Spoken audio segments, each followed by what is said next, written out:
friends. Today we work with the following experts: Professor of Yongbuk National University and Seoul National University, Mr. Eun-hak Hwan, South Korea. PhD in Statistical Sciences, member of the London Theosophical Society, Mr. Poshri Ganguly. Mr. Sergei Rashupkin, Doctor of Physical and Mathematical Sciences, Professor of the Higher Engineering and Physical School of the St. Petersburg Polytechnic University, named after Peter the Great, St. Petersburg, Russia. Anne Kelly, Theosophical Society of England, the UK. We also welcome Mr. Sergei Kolganov, candidate of Philosophy Sciences, Department of the Moscow of the Aviation Institute, Russia, Moscow. We also welcome Mr. Arnri Narendran, Theosophical Society of India, Blavatsky Lodge, Mumbai, India.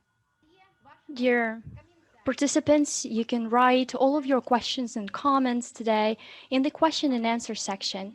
At the end of the seminar, based on your comments and questions, a special training material will be prepared.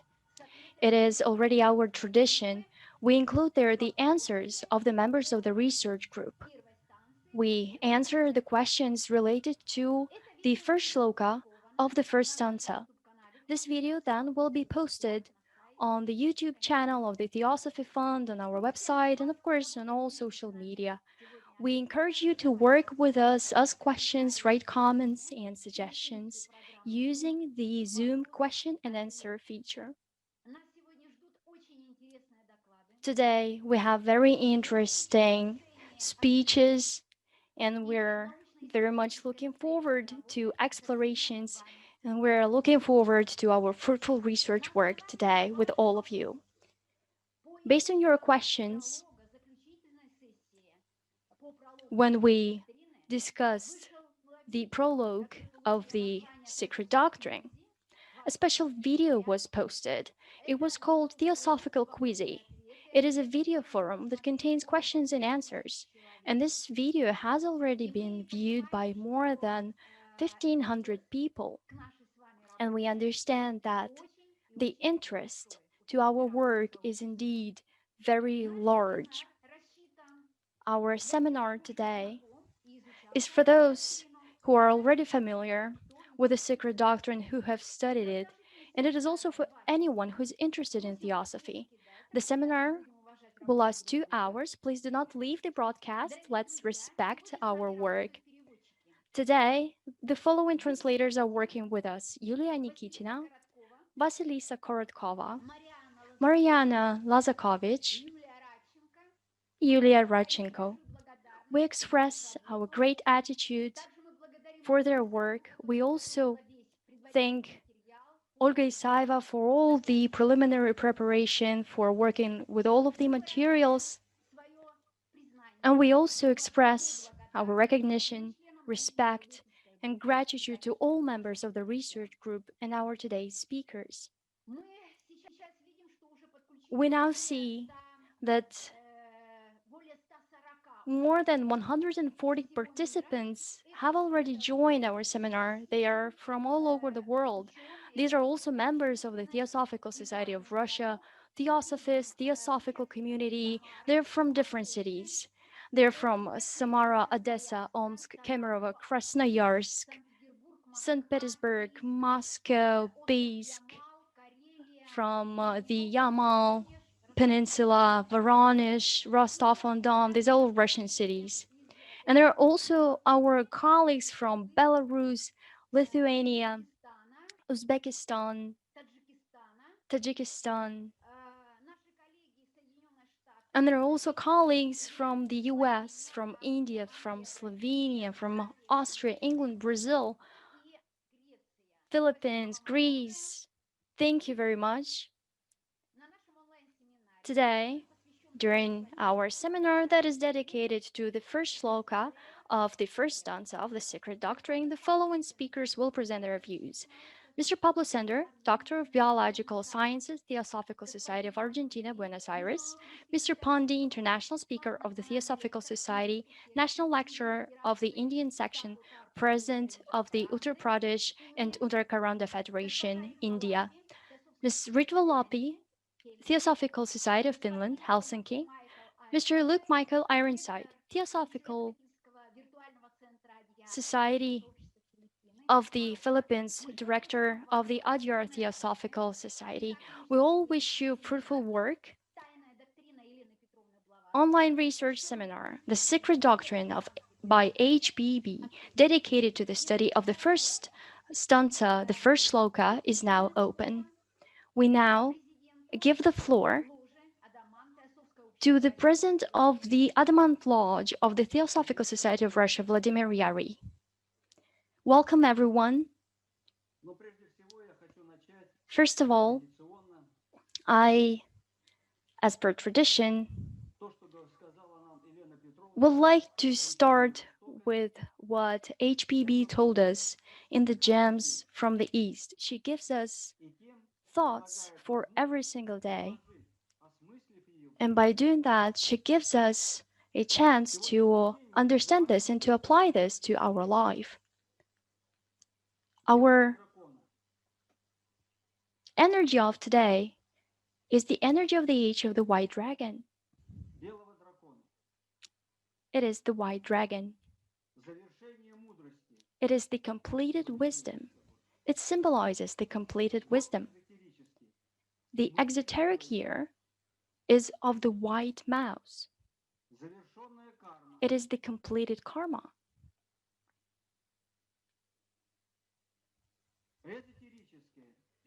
The esoteric year, white bull, completed realization. The month is of the red fire boar. It means consciousness of the spirit, manifestation. The week is of the black mouse. It is the original karma, movement, and accumulation. It is the day of the white hare, completed knowledge.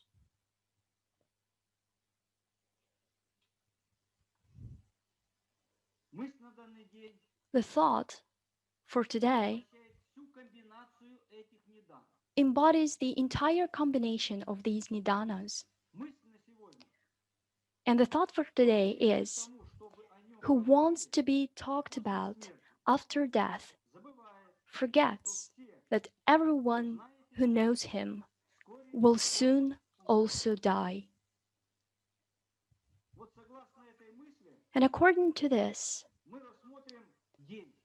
we're going to study the day, understanding the principle of the nidana of the white hare. What will be established in the memory of generations? It is only the desire for new achievements and affirmations of the consciousness of reality. Everyone has the opportunity to start the thought in a new way, according to the common good.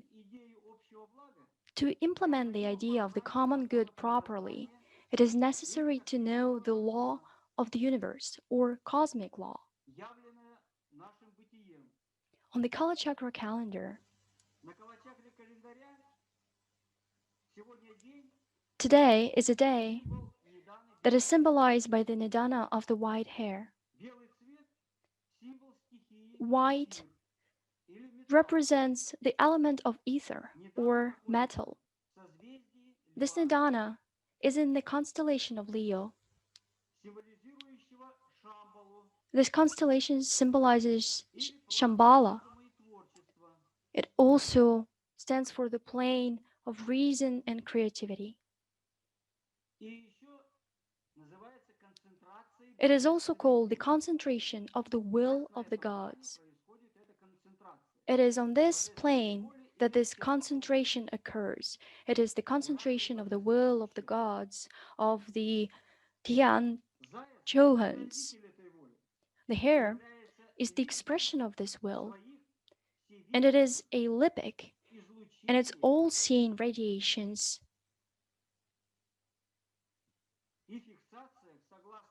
and it's all radiations and fixations according to the necessity of the law of correspondence. The white hair also symbolizes completed knowledge, or the death of previous knowledge. This previous knowledge only left previous experience, and as a result, previous knowledge has done its work and will continue to interfere with the new knowledge. And in this sense, hair is symbolized by death. We can also say that today is a day when our previous knowledge should only be our experience. And using this experience, we are able to accept new knowledge. The world of the gods has its own impetus for spiritual existence. The will radiated and became the Shakti force. It is a force for understanding and disciplining the nature of the mind. In other words, these Shaktis are for awakening their potency, and they, in their liberation, manifest aspiration from the illusion of the great Maya. The ether is of the white color. It symbolizes the very manifested psychic nature of the mental activity of the human impulse and the action of the sensory intellect according to the desires and aspirations of thought.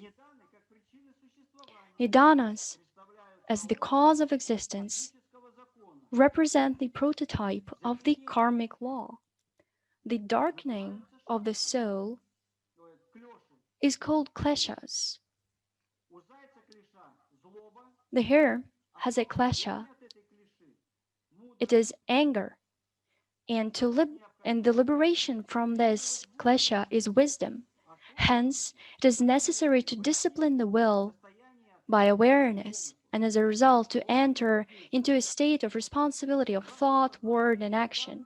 According to the knowledge of nidanas, skandhas, which are the attributes of personality, we can practically turn the wheel of consciousness by applying the teachings of the Mahatmas. We can do that because we will be using the precepts as they are.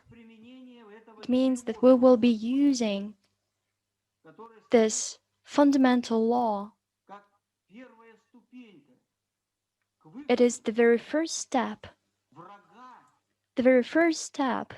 on our way of exiting our enemy, that is our reason, our intelligence. The enemy and the intelligence are the same.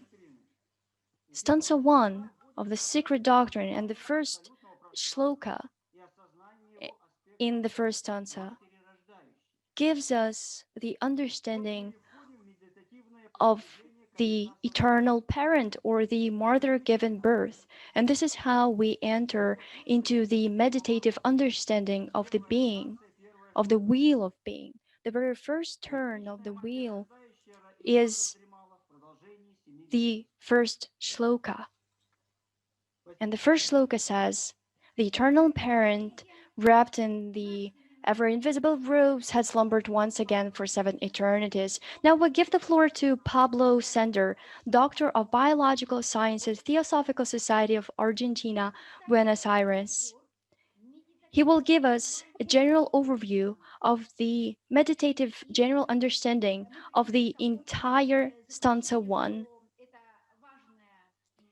We suppose that it is very important to start with this, because then We will go into the specifics of this in the every speech by every speaker today. Pablo Sender, the first stanza, the guide for meditation. Welcome, friends. Today we are going to explore the first stanza of the first volume of The Secret Doctrine, but not in the traditional way. We are going to look how this stanza can become a guide for meditation. The information I'm going to present is part of a new book that is almost finished, Approaching the Secret Doctrine, an Introduction to Cosmogenesis, which will be available early next year.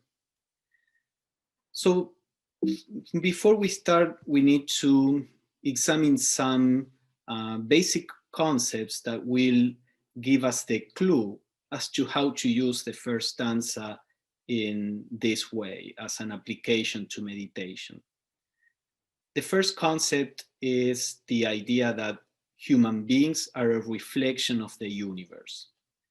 Blavatsky said, man as a whole contains every element that is found in the universe, as there is nothing in the macrocosm that is not in the microcosm.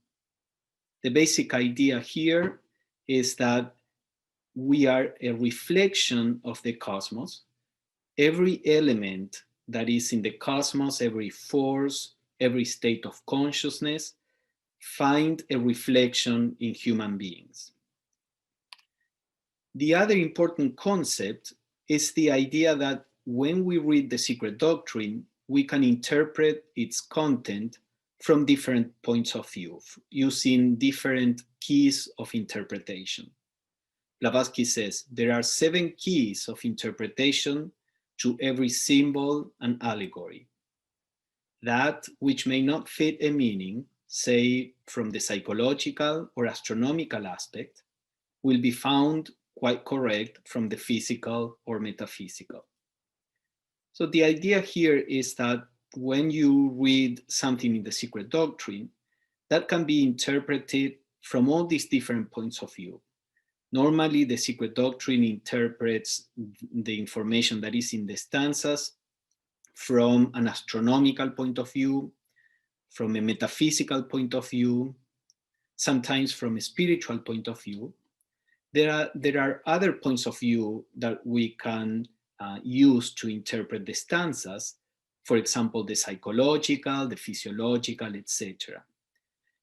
In order to apply the information in the first stanza to meditation, we need to apply what we read there in a psychological way. And that's what I'm going to present today. But before we go there, let's see an example that Blavatsky gives us about this kind of interpretation. She says, let us remember that when we speak of men, it is a perfect analogy with the cosmos. That which we call absolute, Parabrahman, and the first logos, is the higher self, Atman, and the spiritual wisdom, Buddhi, in men. So Parabrahman is a perfect analogy to the higher self, Atman, in human beings, and the first logos is a perfect analogy to Buddhi, to our spiritual wisdom. And then she continues, then the third logos is the mind, manas. That means that when we read the Secret Doctrine, when we read something about, let's say, the first logos, it can also be interpreted as explaining the Buddhic principle in us.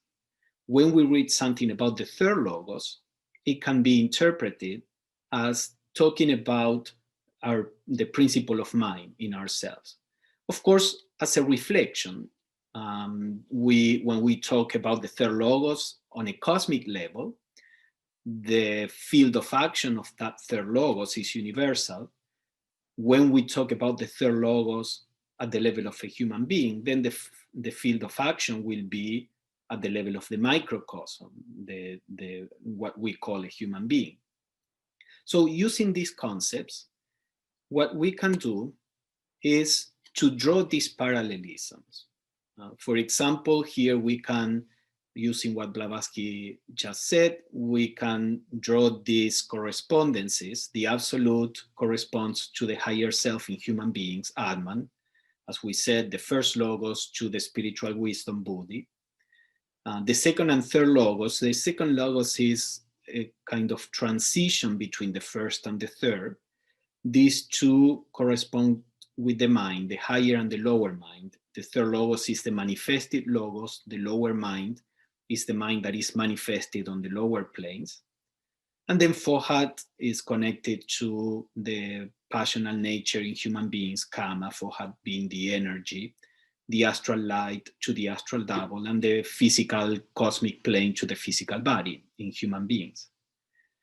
Now, this would be a spiritual interpretation of these concepts. We are taking the whole of the human constitution.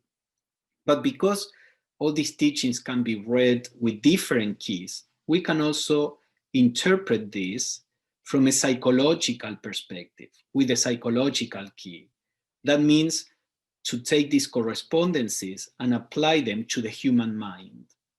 So for example, we will have that the three higher aspects of the cosmos, the absolute, the first logos, and the second logos, correspond to the three higher states of the human mind, which is called the higher mind in Theosophy, or higher manas.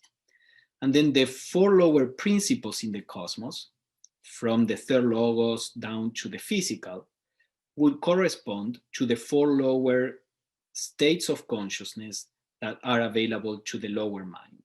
So you see, in the previous one, we took the 7 principles and draw correspondences to the 7 principles in men.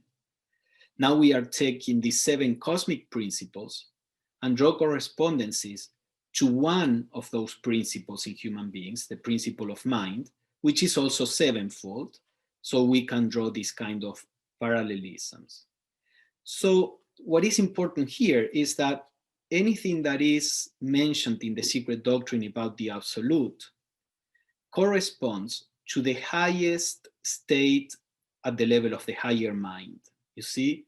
So the absolute is the ultimate level, the ultimate reality in the cosmos. When applied to the human mind, the absolute would correspond to the highest mental state.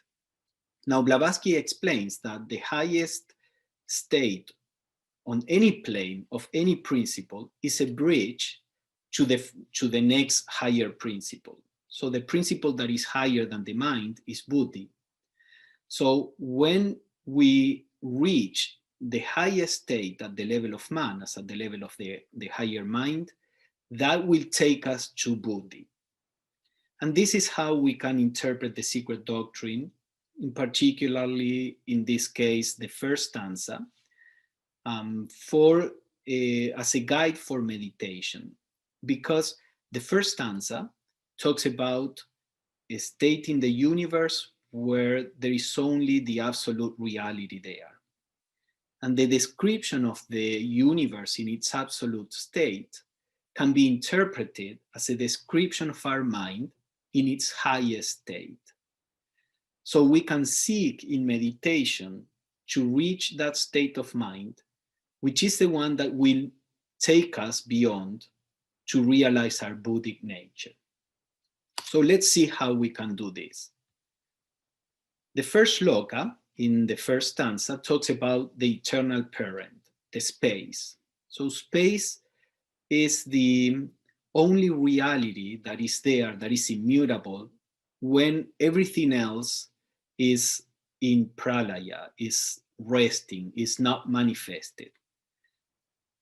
Similarly, in the highest mental state, we find only a sense of spaciousness. Meditations on space are important in the Theosophical tradition. In her diagram of meditation, Blavatsky says that the first thing we should try to do is to conceive of the infinite space and time, of an expansion in infinite space and time. And this is because in the highest mental state, one of the qualities of that state is a sense of spaciousness, of expansion, that is spontaneous, is not generated by thought. But in a practice of meditation, we may start using our thought and imagination until we drop that and we stay in the pure sense of spaciousness. So in meditation, seek for that sense of spaciousness. Then the second shloka says, time was not, it lay asleep in the infinite bosom of duration. Duration is that, like this timeless state. So that means that in the highest mental state, there is no sense of time. There is just a continuous nowness, a continuous right now. That means that to reach the highest mental state, we have to drop any sense of the past. We have to drop any sense of the future, any expectation. We have to focus in the now. So the sense of spaciousness, the sense of nowness, these are the things that we have to search, to look for in meditation, because these are the marks of this highest mental state. So the next one, the next shloka says that the universal mind was not, for there were no celestial beings to manifest it. Applied to our minds, it would be that there is no mental activity in the highest mental state, for there is no personal self to produce it. So here again, we know that in meditation, as we delve deeply in our nature, we have to go beyond the mental activity. We have to go beyond the process of thought. When we leave behind the thinker, that is the personal self, then there is no production of thoughts. So we begin to see the quality of that highest mental state: spaciousness, nowness, silence. Then the shloka continues, the next one, the way to bliss and the causes of misery were not, for there was no one to produce and get snared by them. So there is, at that point when the universe is in its absolute state, there is no a means to attain bliss, and there are no causes of misery, because there are no separate beings to seek for the bliss or to cause misery. So similarly, in the highest mental state, we can say that it is a state where we are not searching for bliss. We are not searching for anything in particular. In preliminary stages, we may be searching for a state of quietness, searching for this, searching for that. But as long as there is a search, that means that we are not in the highest mental state. We are still in the realm of thinking, of the thinker, which may be necessary before we can transcend that, but it's definitely not the highest mental state. Because in that state, there is no search for bliss, there is no intention to feel good, there is no running away from sorrow either. There is neither search for bliss nor cause of sorrow, for there is no one to seek that bliss or to suffer. When we get to the highest mental state, the personal self has been transcended. There is just this sense of spaciousness, of being right now, in complete silence, without mental activity, and therefore there is no search for bliss or escape from sorrow. So the next shloka says, darkness alone filled the boundless all. Because we may ask ourselves, so what is there when there is this sense of space that is not being identified with the space that my body occupies? What is there when there is this sense of nowness that is not identified with my past, with my history, and is not identified with my wishes and with my future endeavors?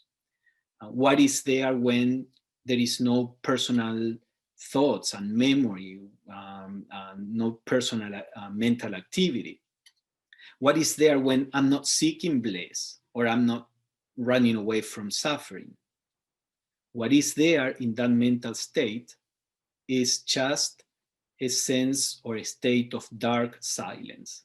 You see, mystics frequently talk about the divine as this divine darkness, or they talk about the divine as being wrapped in silence, dwelling in silence. So if we are in this higher mental state, none of those personal activities are there any longer. And there is a dwelling in this state of dark silent, of silent darkness. It is a silent awareness. As we are going to see, this doesn't imply that we just fainted, we just fell unconscious. This implies a higher state of consciousness than the one that we normally experience, as we are going to see. So is this a state of annihilation, as I was saying, a state of fainting? Is this description to the personal self sounds like something that is less than what the personal self normally experiences, thought, memory, wishes, etc. However, when the Sloka describes this state in the universe, it says the universe was immersed in absolute perfection, not was. So that state of dark silence, which to the personal self may feel like emptiness, like annihilation, like nothingness, it's actually a state of perfection. And when we experience this state, we can understand why. In that state of silent awareness is one in which everything is perfect just the way it is. We are not seeking for bliss, for pleasure. We are not escaping from sorrow, as we said. It is a state of just being where even though there is nothing of the personal, we can say it's empty of the personal, there is actually a fullness because there is no need in that state. We are not seeking to change to acquire something else. So we can say that from a psychological point of view, there is a sense of being immersed in perfect non-being. Now, this non-being is not, again, nothingness. It's just that we have transcended the personal self, which is separate, which is full of needs, which is full of expectations. So the next shloka says the causes of existence, of separate existence, had been done away with. The visible that was rested in eternal non-being, the one being. I'm showing the shlokas abbreviated so that they are useful for our interpretation. So the idea here is that in that state of absolute perfection, where there is this non-being, there is no sense of separate existence, is because, as the shloka says here, the causes of separate existence have been eliminated. So this is how we can interpret it in terms of our mind. The causes of separate existence have stopped in that meditation when we are in the highest mental state. And what there is there is just resting in this eternal non-being, which the shloka says that non-being is actually the one being. It's not the personal being, the personal self. It's the universal self, which can be described as non-self because it's not no self in particular. So I think the shloka is trying to show here that that thing that we call non-being is also the universal being. We come to a place where words are not really appropriate because words belong to the place of separation. And this is describing a state that is beyond separation. So in that silent, dark perfection. There is no separate being. There is just resting in this more universal being. So what is there? The shloka says, alone, the one form of existence, stretched, boundless, infinite, causeless, pulsating unconscious through the all presence. So there is just the sense of existing. There is no, again, this is not just annihilation. There is a form of existence. There is a sense of I exist, I am. Not that we are thinking about that. There is just the awareness of just being, which is boundless, infinite, causeless. It's not I am this personality. It's not restricted to I am something or the other. It's just a boundless, infinite sense of existence that the shloka says pulsates unconscious through that all presence. So there is the sense of existence that is unconscious. Now, does this mean that we are unconscious in the higher mental state? If we interpret this in terms of a psychological perspective, what we find is that there is a boundless and causeless non-cognitive presence. You see that the shloka talks about an all presence. There is a presence there, but it says it's unconscious. And what that refers to is that there is a non-cognitive presence. Patanjali, for example, when talking about the higher samadhis, he talks about non-cognitive states, asampranyata, he says. And the Christian mystics, for example, the cloud of unknowing, also talks about a state of not knowing, going beyond any cognition, going beyond any mental activity. So when the shloka says unconscious, what it's saying is it's a presence, but that is a presence that is not thinking. It's a quiet presence that is non-cognitive, because we have transcended the cognition of the personal self. And lastly, the shloka describes this as the soul of the universe was in absolute being and consciousness, which is absolute non-being and unconsciousness. So here again, when we are talking about these high states, no word is really appropriate because the words are designed to talk about the duality. If something is conscious, then it is not unconscious. But when we go to the absolute state, we are in a state that is the synthesis of the two. It's neither one or the other of the opposites. It's rather a synthesis. So you can say that from a certain point of view is absolute consciousness. From another point of view is absolute unconsciousness. It's not consciousness as you know it. It's not unconsciousness as you know it. So this gives us the clue that in the highest mental state, the mind is in a state of perfect beingness. Blavatsky created this word beingness to talk about the state that is beyond being, beyond an individual being. So this state of perfect, you see we talked about the absolute perfection of that state. In this state of perfect beingness, this state is beyond any becoming, beyond any effort, beyond any trying to be, trying to attain.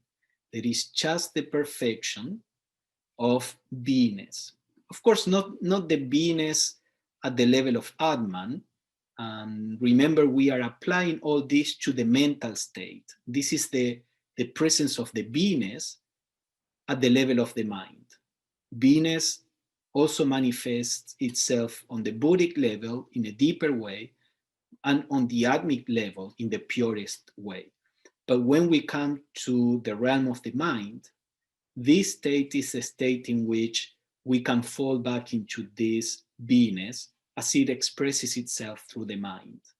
And dwelling here dwelling in this highest mental state, we are taken beyond. This is not something that happens out of any effort on our part. We have already transcended the effort. We have used effort to get to this point, and now we just dwell in the perfection of just being, a silent awareness there. And then we are taken beyond to the Buddhic nature. All this, as I mentioned, is explained in this book, Approaching the Secret Doctrine. It is explained in more detail. For those who may be interested, the book will be available next year. So thank you for your attention, and I wish you a good meeting. Thank you very much, Pablo. This is leading us to the secret doctrine.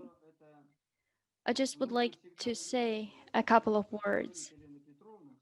As HPB says in the secret doctrine, we always need something in mind when she writes the cosmogenesis. She says that we need to understand the entire planet with all its spheres, with all its circles. We need to understand the manifested universe in the planet Earth.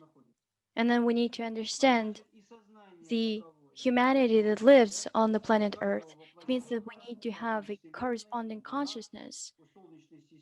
Galaxies, the Milky Way, or the planet Earth, or a man, they all have a synthetic reflection of the divine essence. And a man manifests this essence. And we need to approach meditation, we need to approach it preliminary. And that is needed in order to understand what the secret doctrine tells us.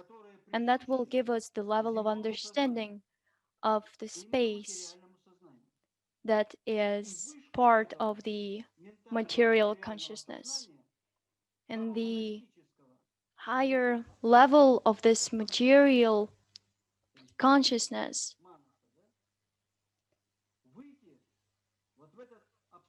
is leading us to the absolute. It is leading us out of the boundaries of time. We need to exit these boundaries, and meditation is needed to do that. And this first meditation is very important. And as it was noted before, many skip this first step. They start studying the secret doctrine and they start making their own conclusions. They do this without understanding the world of time. So they do not go into the world of duration. It is very important to have the presence. And then the being is then seen in this sense, just like Pablo Sender just told us. This requires following the precepts. When the fundamental precepts are applied, when they're followed absolutely,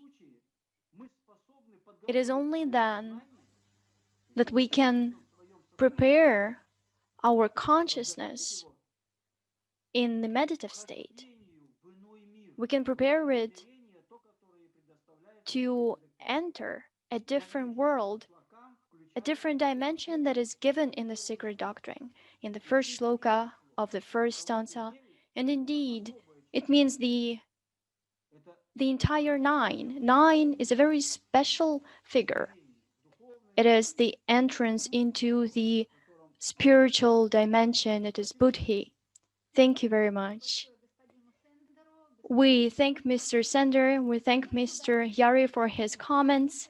And now, with great pleasure, we'd like to give the floor to Mr. Pandey, our international speaker, national lecturer of the Indian Institute, president of the Federation of the Uttar Pradesh.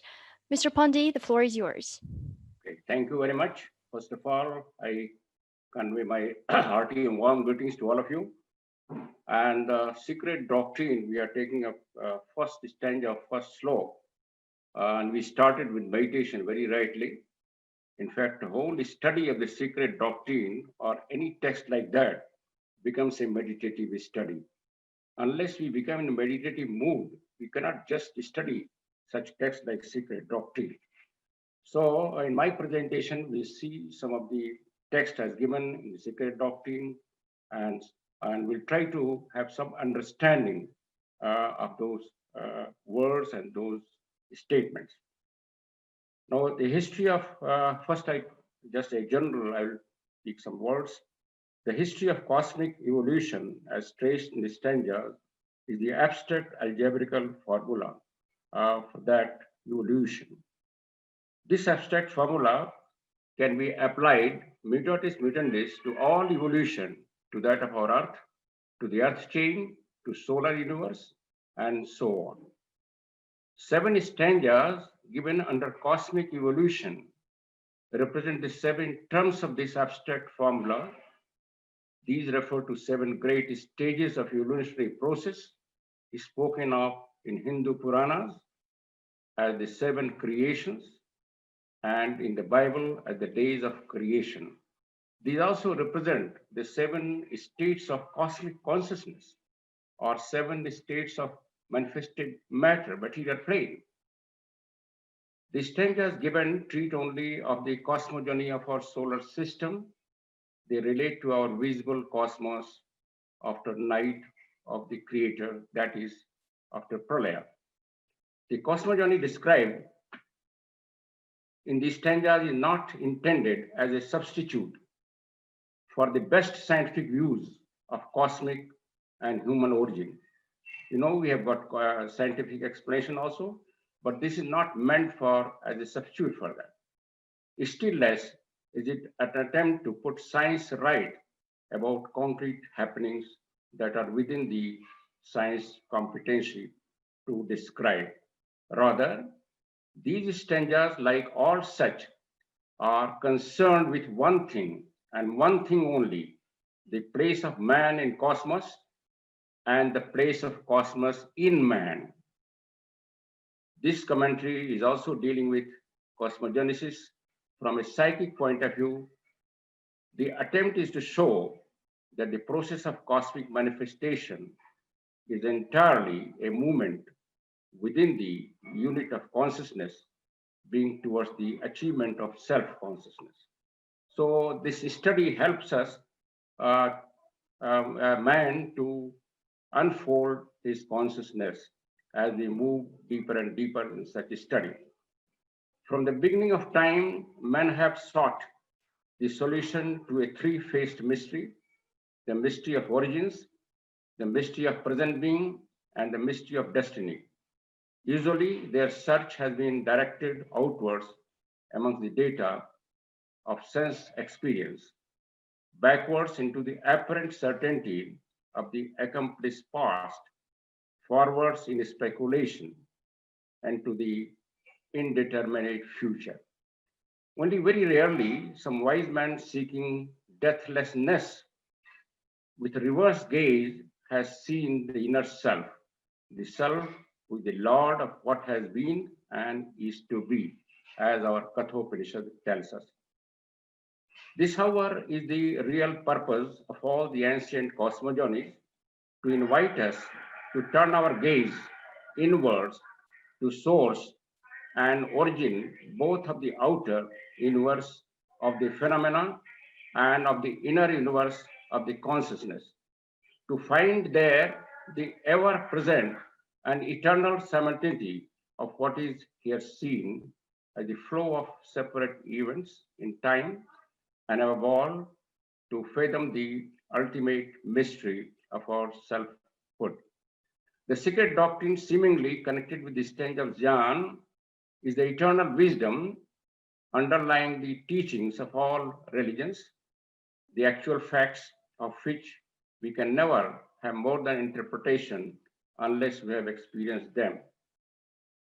Now, this stanza, as we see, stanza 1, which says the night of the universe, stanza 1 describes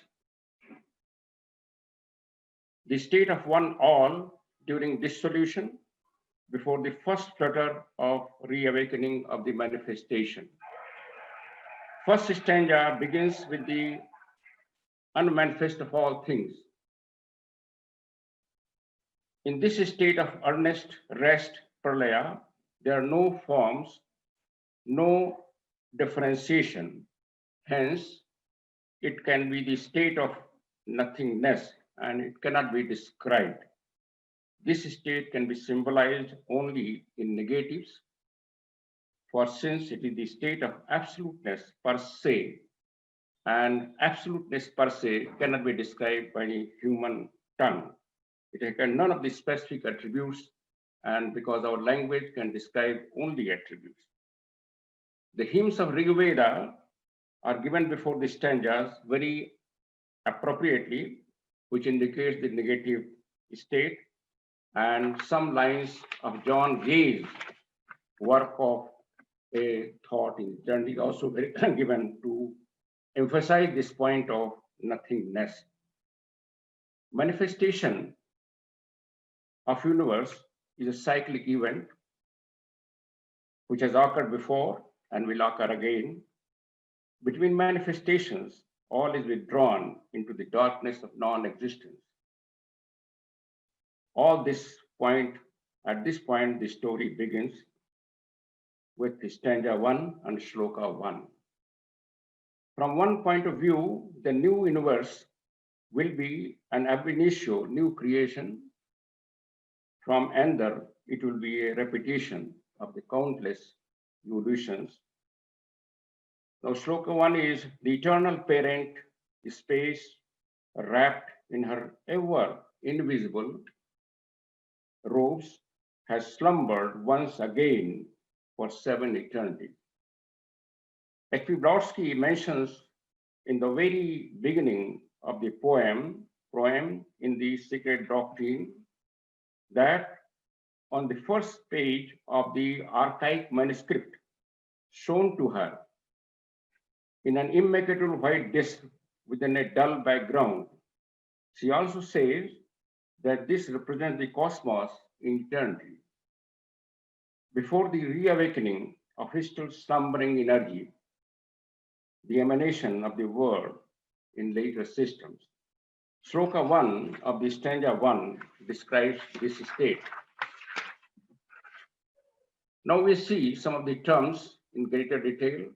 The most important term has been used, the eternal parent, space, and invisible robes.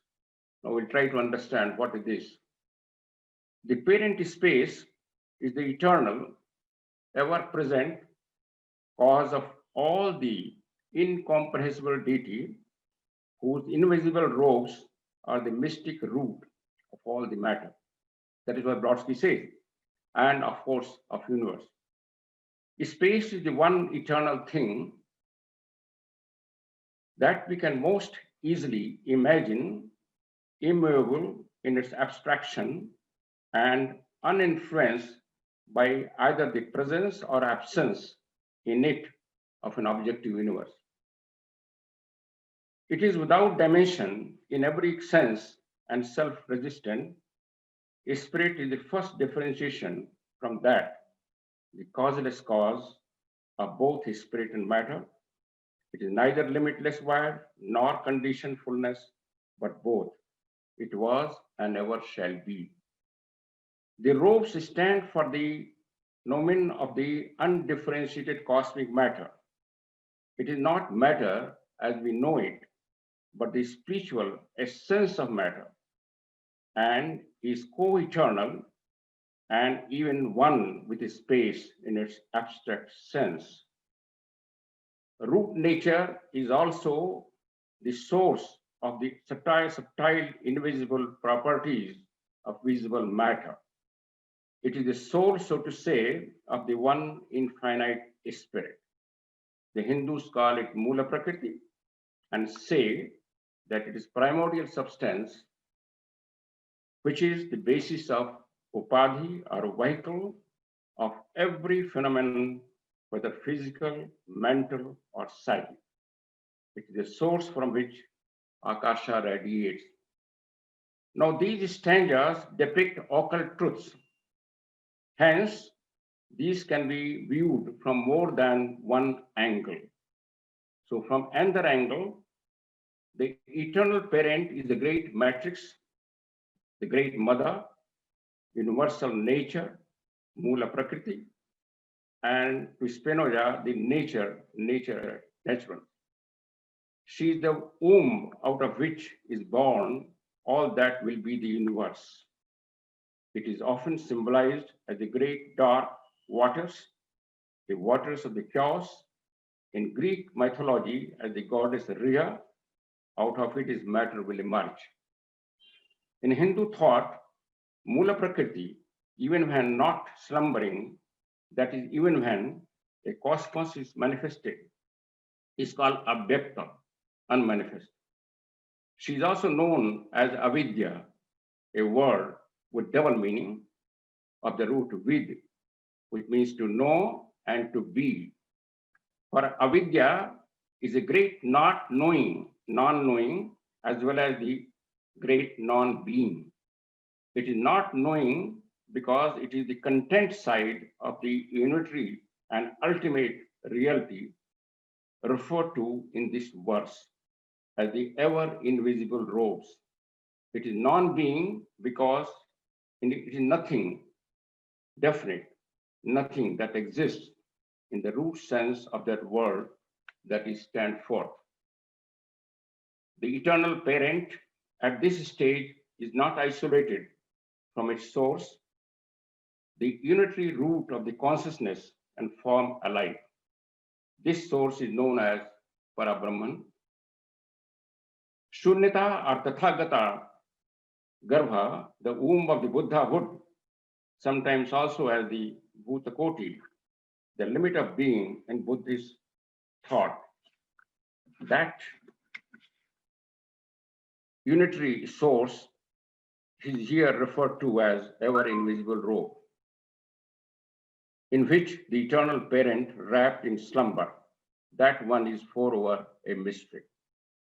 Blavatsky, in a private letter of 1886, addressed to AP Synod, describing the secret doctrine, mentions about the secret book of Maitreya Buddha. She wrote, I have finished an enormous introductory chapter, or preamble, prologue, call it what you will, just to show the reader that the text as it goes, every section beginning with a page of translation from the book of Jnana and the secret book of Maitreya Buddha. And the name of the book is, she has given Champai Chose Naga. Among the 5 books attributed to Maitreya by Tibetan tradition, the Ratnagotra Vibhaga stands apart from the others in its vocabulary and ideas. Its central subject is the dhatu, the element, which when associated with the impurity, samala, is the tathagata garbha, or the Buddha nature, which all human beings have. It so happens that the teaching of the one element is a fundamental teaching of the tradition of the book of Jnana, as may be seen in some of the other paras given the secret doctrine.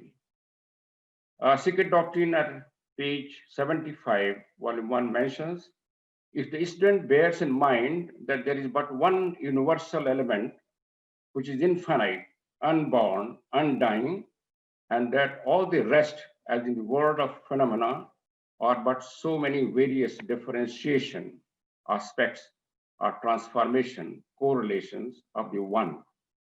from cosmical down to the microcosmical effects, from superhuman down to human, and then to subhuman beings in totality, in short, of the objective existence, then the first and the chief difficulty will disappear and the occult cosmology may be mastered. That means they are emphasizing the one element, that is space. Then at end, a master in our letter says, as described in my letter, there is but one element and it is impossible to comprehend our system before a correct conception of it is firmly fixed in the mind. But unless the great primary fact is firmly grasped, the rest will appear unintelligible. This element then is the, to speak metaphysically, one substratum or permanent cause of all manifestation in the phenomenal universe. Again, in end the letter, the master says, however, you will have to bear in mind, A, that we recognize but one element in nature, whether spiritual or physical, outside which there can be no nature, because it is the nature itself, and which, as the Akasha pervades our solar system, every atom being part of itself pervades throughout space and is space in itself. Perchance, if you remember all this, we will succeed in imparting to you at least the elementary axioms of our esoteric philosophy more correctly than their hetero. That means one element, emphasis is in grasping the knowledge of the one element. The term one element and space appear to describe the same thing from different angles. For space, like the one element, is also regarded in the theosophical teachings as being utterly fundamental. The occult catechism, disquoting the secret doctrine, says, what is it that ever is? Space, the eternal anupadika, which is parentless. What is it that ever was? The germ in the root. What is it that is ever coming and going? The great breath. Then there are three eternals. The question is asked. No, the three are one. That which ever is one. That which ever was is one. That which is ever being and becoming is one. And this is space. So space is not a generic term. It is a specific technical term in the secret doctrine and the esoteric teachings. The first sloka of the first stanza speaks of the eternal parent, which is identified as space. When a Mahatma was asked a question, what is the one eternal thing in the universe, independent of every other thing? The answer given was space. The poem mentions that the god of the apostle initiate and of the rishi, being both the unseen and the visible space. Space is called the esoteric symbolism, the seven-skinned eternal father, mother. It is composed from its undifferentiated to its differentiated surface of seven layers. Now, what is that which was, is, and will be? Whether there is a universe or not, whether there are any gods or none, ask the esoteric Sanjay Catechism, and the answer comes space. Again, Secret Doctrine, Volume 1. A statement is made in the Pali Buddhist text, Samyukta Nikaya, whether there is an arising of Tathagata or no arising Tathagata. That element still persists, the stableness of Dhamma, the fixed course of the Dhamma is specific conditioning. All this shows that space, the one element, one existence, permanent, along with all the laws of nature inherently, Dhamma is eternal. The Sanskrit term element dhatu is for element, and in Buddhist terminology, the same is transferred in two ways. One is element, other is space. So this explanation is given to show that the space and the element, one fundamental element, more or less are same thing as appearing in these teachings. Now we come to the term slumbered once again. The metaphysical space being once again in a state of slumber once again implying that there was a previous cycle of activity before the night of universe came. This does not refer to absolute abstract space, which being immutable cannot be said to be slumbering or to be awake, but to what we can call the pre-cosmic space. Pralaya is said to last 7 eons, but we should not think that time was passing. Time is relative and exists only in the manifested universe. And that's why this time is called duration, not the time. In the words, once again, the conception is introduced of the alternation of the cosmic day and cosmic night as a repeated and endlessly repeated process. This process is the metaphysical foundation of all those rhythms which we see in the world: summer and winter, day and night, seeding and harvesting, systole and diastole, in-breath, out-breath, waking and sleeping, tide and ebb, etc. Everywhere in nature, physical or psychic, from atom to universe, this rhythm will be found to be established. All these are rooted in beating the cosmic heart. Cosmos is thus not a dead mechanical process, but living being. Every heart beat, human or subhuman, in the universe, every vibration of the so-called matter is based on that cosmic heart or breath. It is for this reason that one who listens to the inner rhythm of his heart, his or her heart, passes beyond it to the rhythm of the universe. In practice of yoga, becoming capable of getting genuine knowledge of the cosmic process and its unmanifested root. Now the term last one, seven eternities. The eternities mentioned are age-long eons, cycles, the kalpas, or the eons. The stanzas divide the period of cosmic manifestation, the day of Brahma, into 7 great ages, so great that the psychological association of the term eternities have to be invoked to give any idea of their extent. The cosmic night of Pralaya is symbolized as being of the same extent, even though time was not, to perceive its equivalence to the day. 7 is the number perfected cycle.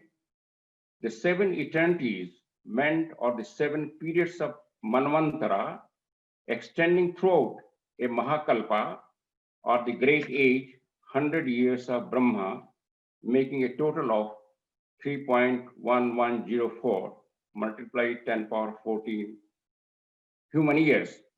Each year of the Brahma composed of 360 days and of the same number of nights, and a day of Brahma consisting of 4.32 into 10 power 9 mortal years, or 4.32 billion years.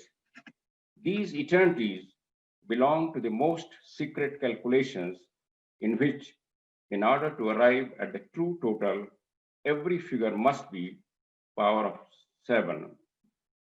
7 power of x, x varying according to the nature of the cycle in the subjective or real world, must necessarily be multiple of 7.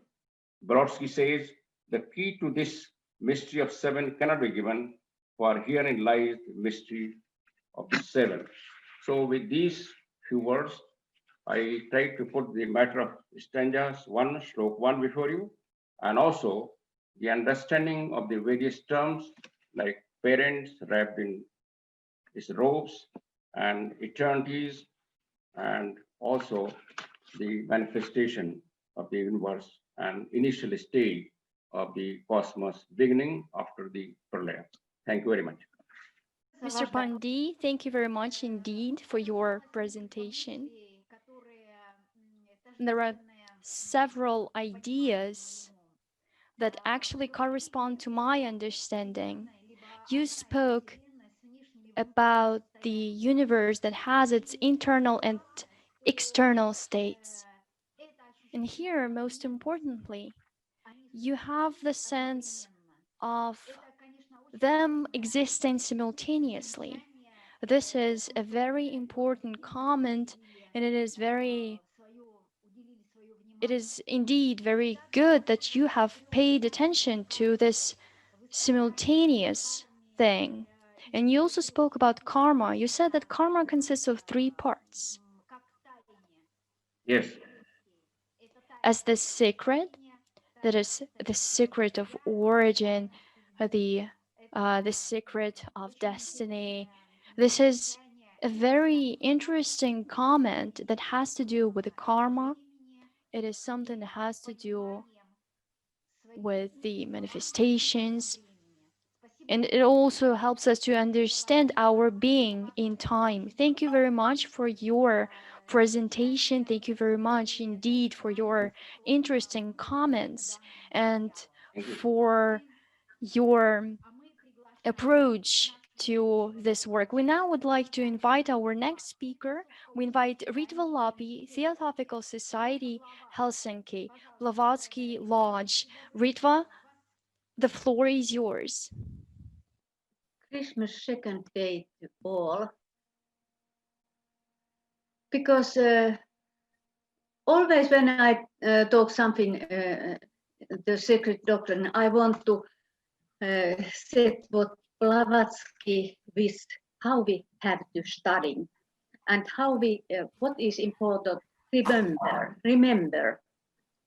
And there is a list, and there is very common, and we all know this, but it's very important that every time we, when we study, we remember this main idea. There is this one.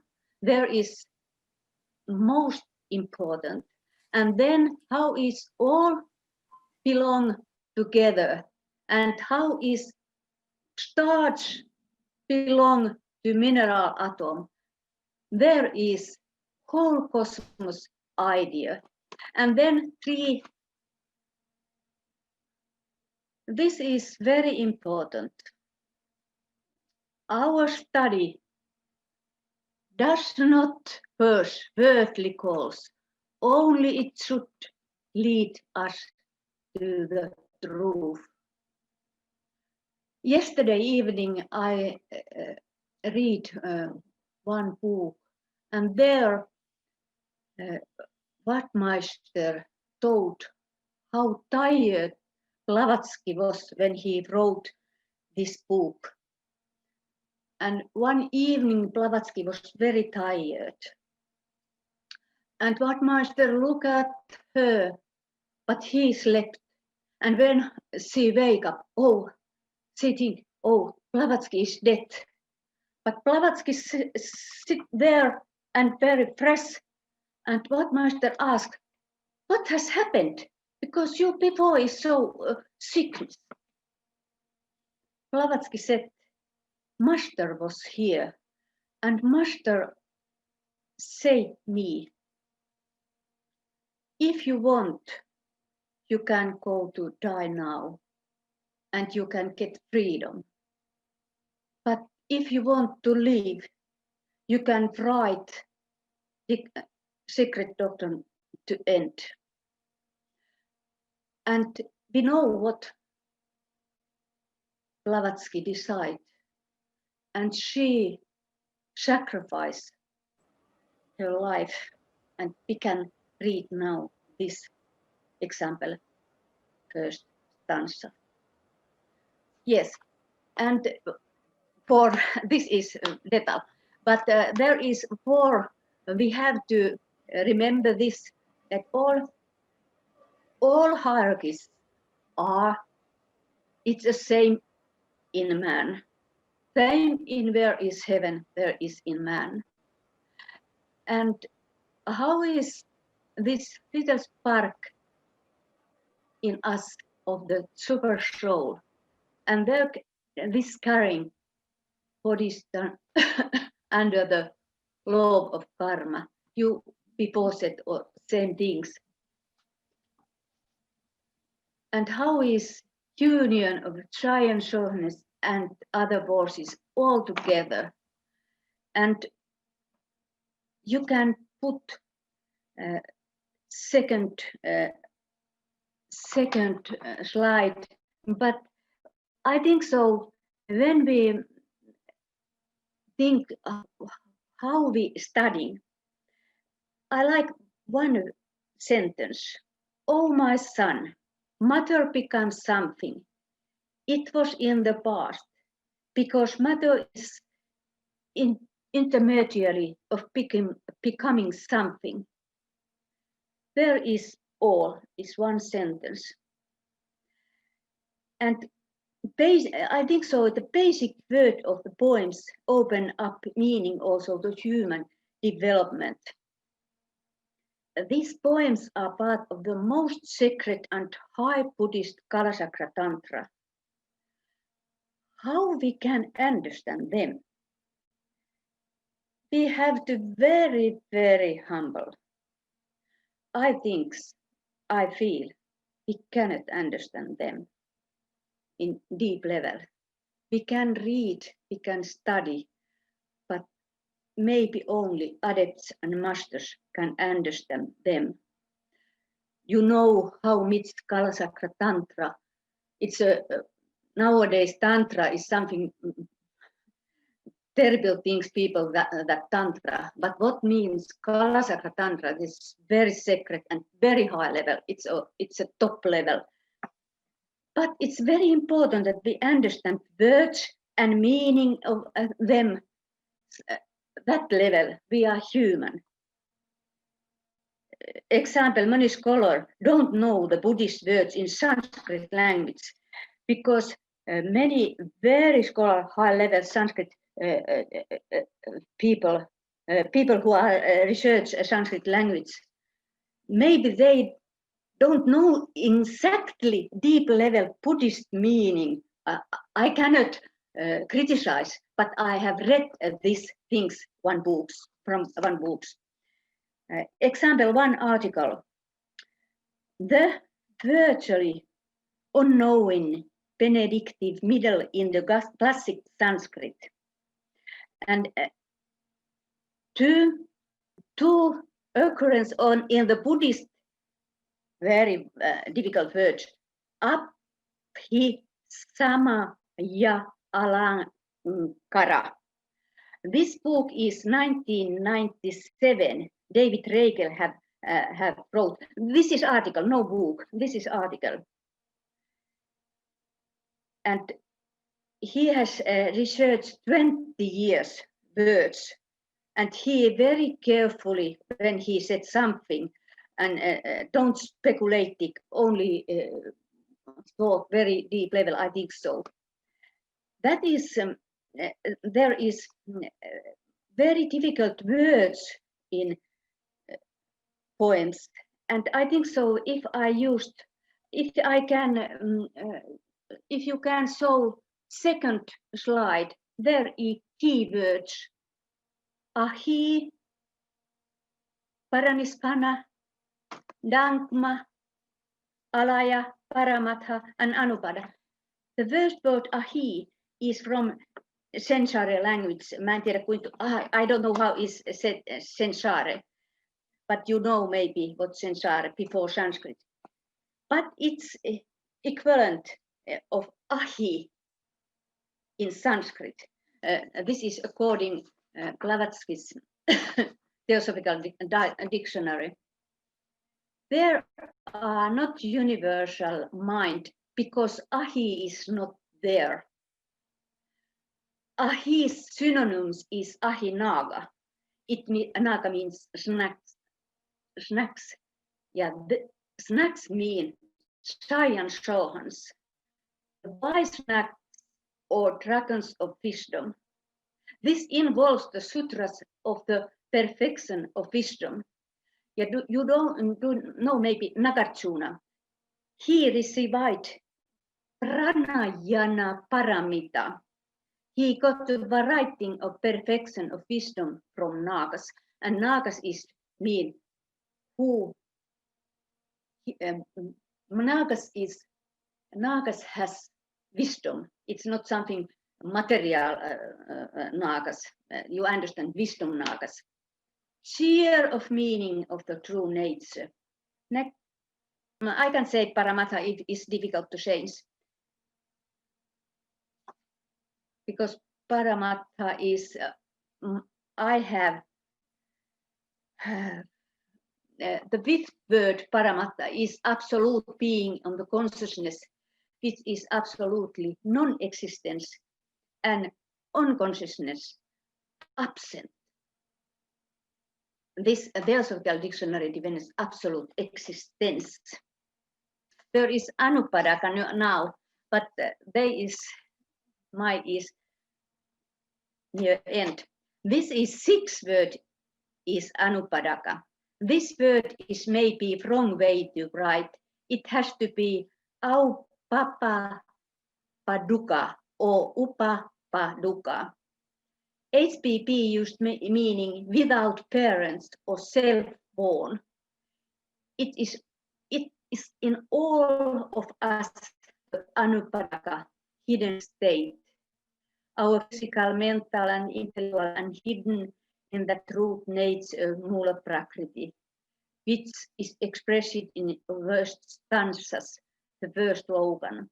Mother space is entangled in those curtains from which Akasa radiates.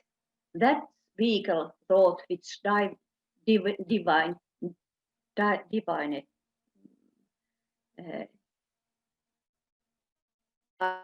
manifestes. It activates nature after sleep during pralayas, paranisana. The word paranisana should be written parinispanna, which means absolute perfection according to scholars. The third term is Dhamma, is purified soul, one that has become Jivan Mukta or highest adept. Dhamma's opened eyes is a spiritual eye, the seer. It's an intuition in man. Alaya is a one word of Buddhist school of Yogacara. The word belongs to Tibetan Mahayana's word and related scholar meditation. HPP wrote, soul is the foundation of everything. Anima Muni, soul of the world. The Buddhist vocabulary, it is an abbreviation of the word Alaya Vinanyana, which can be defined as storage consciousness. It's the eighth and highest consciousness according to Yogara school. It's a universal consciousness. There is something problem with yoga school and Tibetan Buddhist Mahayana ideas, but when was golden time before this conflict, this same idea is there inside, and there is idea just very high level how meditation have to do. Tsongkhapa can be found in the important text Alaya Vinyana. This translated by Carlton Sparkman as ocean eloquence. Tsongkhapa's commentary of Yogacara doctrine of mind. There is also the two-part study of Alayana Vinyana by Lambert Smithhow, Alayana Vinyana, on the origin and early development of a central concept of Yogacara philosophy. This book study 1987. But how Alaya in us, and what means really meditation? There is fifth third, Paravat oli itse ready. Master Ko-Ates has spoken of 7 great Buddhist mysteries. He continued, it is the best way to study karma and nirvana as deeply as you can. These two things are part of the great 7 mysteries. Why these 7 are mysteries? Because it is difficult to read and understand. right way, but I hope so that I can say something, this word, because I think so, a word and meaning, we have to try to open. And there is very important sentence. This yoga school and this high level Buddhist idea, there is all the key understand giants poems. That is all. I'm sorry, it's a mix it little, but I cannot say anything. But thank you very much that I can. Dear Ritva, thank you very much indeed. Thank you for your presentation. It is very sensitive and it tells us about elusive and intangible ideas of the secret doctrine. Thank you very much. Thank you very much for giving us the translations of the basic concepts of the first stanza, such as Ahi, Paranishpana, Dhamma, Laya, Paramata, Anupadaka. I would like to say that Akashi is actually a Sanskrit word as well, and it means heaven. But besides, it also means the elusive, intangible life principle, or the astral and heavenly light. Akasha means joined together. It forms the space that is anima mundi. And this space serves as vehicles. And it can be vehicles when we can give way to the divine ideation. And as for the activation of nature after the sleep in pralaya, here is what we need to understand. The activation of nature occurs when Manvantara begins.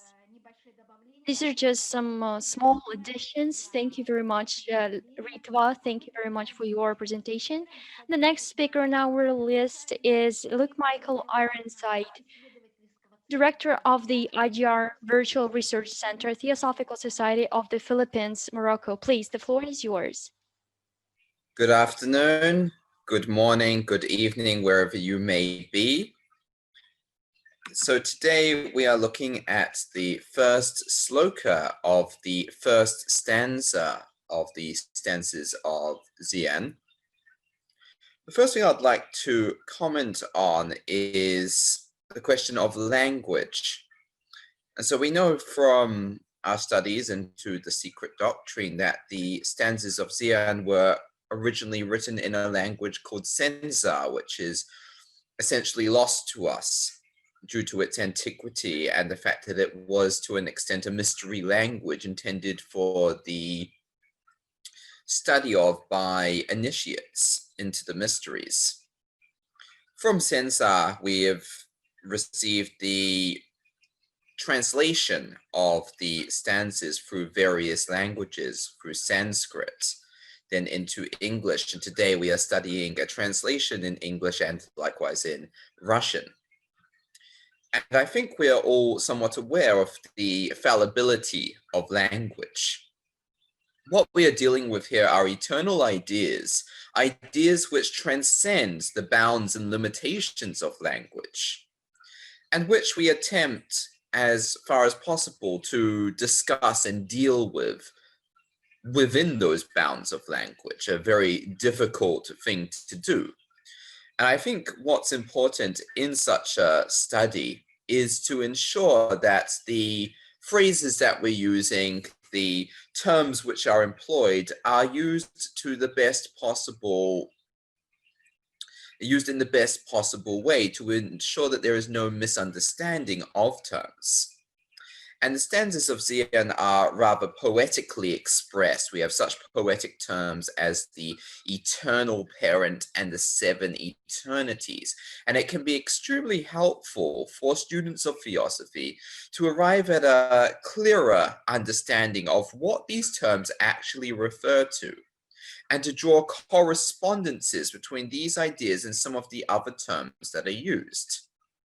Again, because these ideas are of a universal nature, what we find is that throughout the variety of cultures in the world, the variety of religious traditions, and the varieties of philosophies and sciences that exist and have existed, we find a huge variety of different terms which are used to discuss these ideas.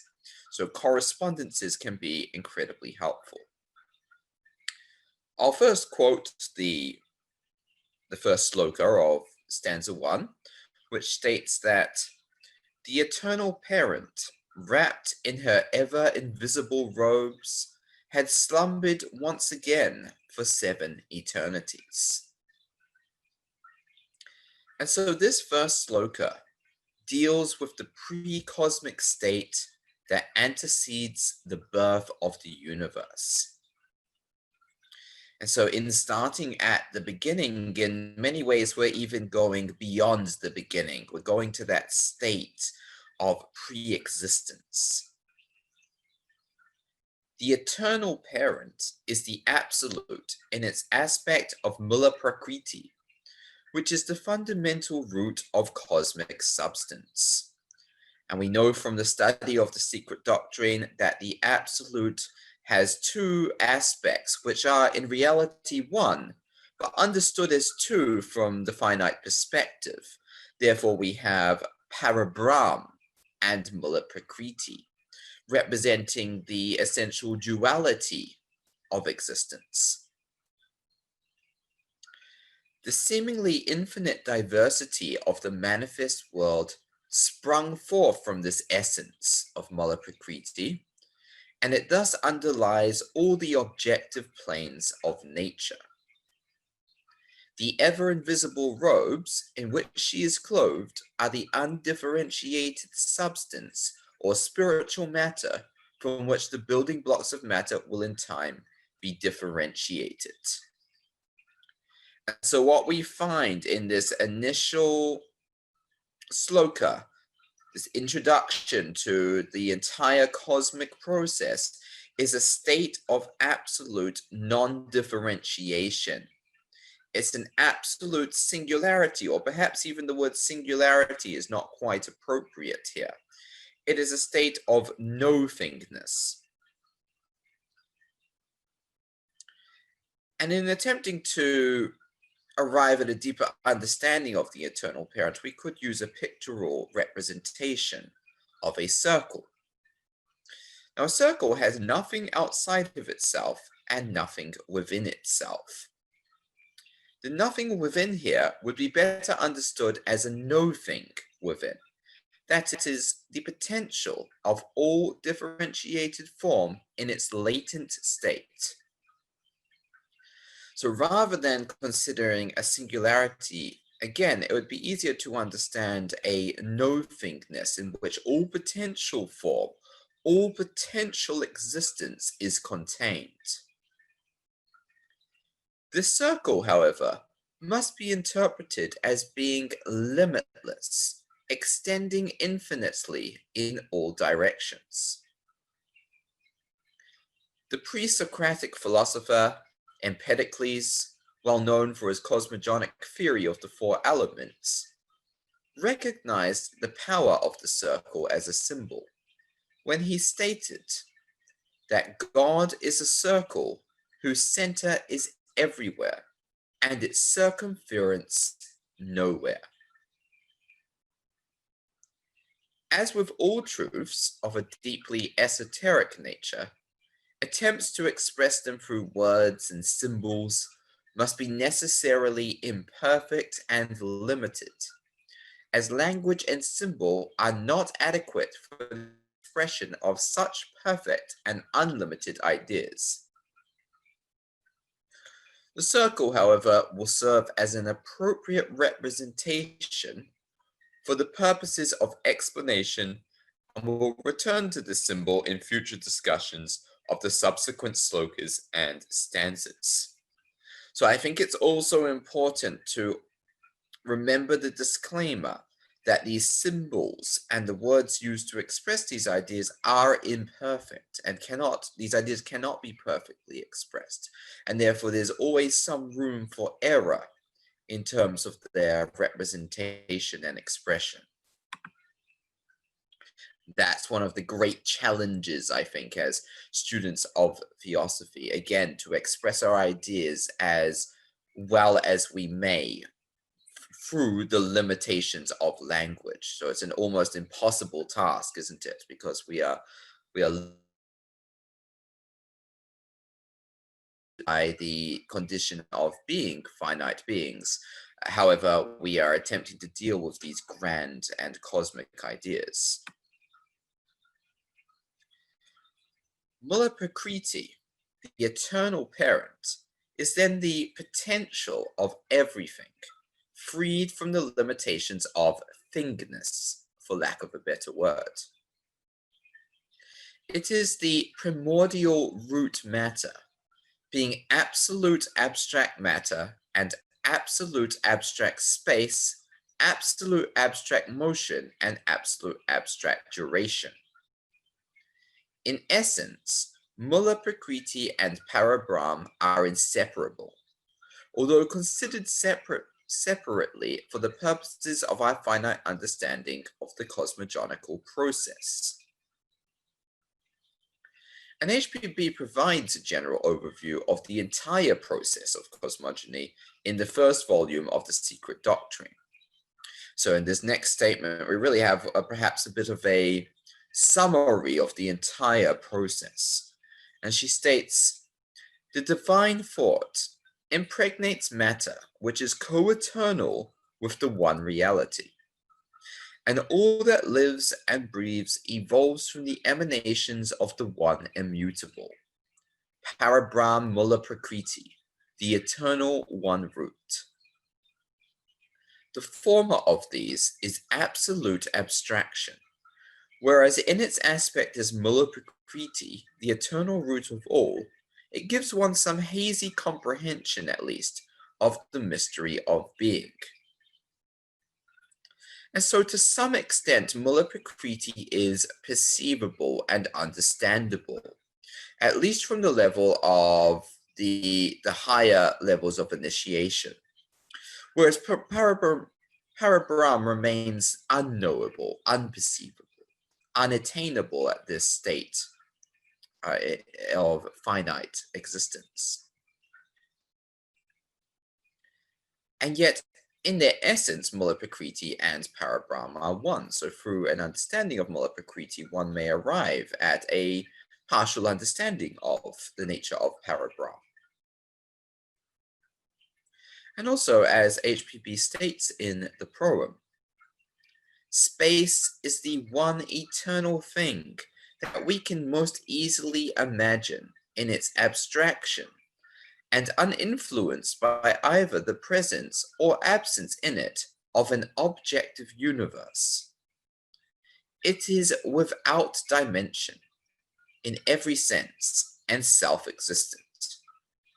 Spirit is the first differentiation from that, the causeless cause of both spirit and matter.